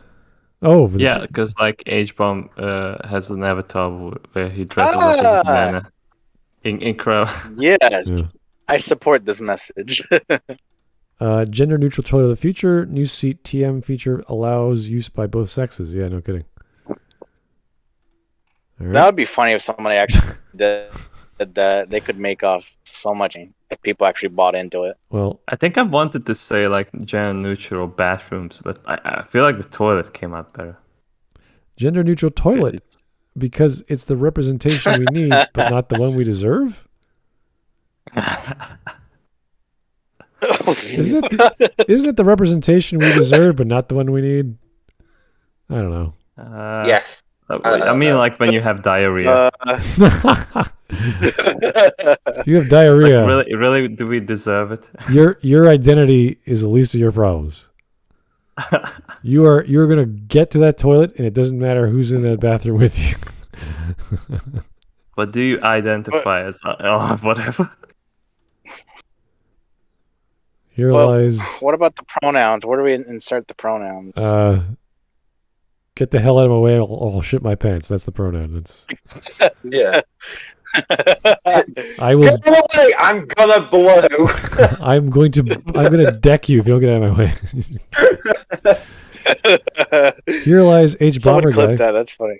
We would have understood him better if he didn't have cocks in his mouth, Hawk. Yeah. Oh my God! What's this? What up? Por cada dia que pasa, el apocalipsis deja de ser un miedo se torna una esperanza. I have no idea what I I just said. didn't know that you can speak Bulgarian. I don't know Swahili. I have no idea what I'm talking. Dang, that's Mike Testa. This is God of Boar for in a nutshell. Generic Father Kratos. He's a very wide man. Very, very, very thick. Come, child, let's throw your mom ashes off cliff, then fight undyed men. Then you have some weird-looking guy. Atreus. Is this from Jimmy Neutron? Don't know. Mike Testa. But that was impressive that he could be incoherent in some other language. Yeah, I know. Nice try, Zeus, but I'm superior than this cheap imitation. Ah, yes. Is that that's not? I know there's a few heads you rip off, but I don't think that's Medusa. I think that's another guy. No, that's somebody else, I think. Yeah, can't remember the name. Was it like Helios or something? Yeah, Oh, something like that. Helios, yeah. Helios, yeah. The Chad OG Kratos, Silence Imposter, the Virgin Last of Us God of War 4. No, you have to walk and take care of your wife's child. Oh, jeez. And the last one from Bearserker. I don't know what's going on here, but he just... It's Berserker's Kratos. It's gay. Guy's head. Yeah. Yeah. God, I don't know why I thought Okay. gay. It's just because this video was so gay. Yeah, that felt longer than I thought it would be. Yeah, this video is like almost as gay as two gay guys talking about Aragorn. Okay. All right, folks. That was. Whew, What a journey. That was long. Thank you. Great. It was the hero's journey. That was a bunch of stuff that happened that was hard to grasp and not very clear. It tested us in ways that have yet to be tested. Yeah. So thank you for No. for going on this wonderful experience with us. Keep the suggestions coming. I'm going to try and keep doing some more reviews of blog posts you guys recommend, and that's no problem for me. So keep them coming, whether it's a video or a blog post. We'll try and cover them and do our best in doing so. This was only 3 hours long. We did okay, so it just feels like 5 hours or so. I don't know why, just like really long. Yeah, it felt longer than his hour-long video. Yeah. Anyway, thank you, folks. We'll talk to you real soon. Have yourself a great day. Thanks, guys, for tuning in, and we'll talk to you soon. Bye-bye.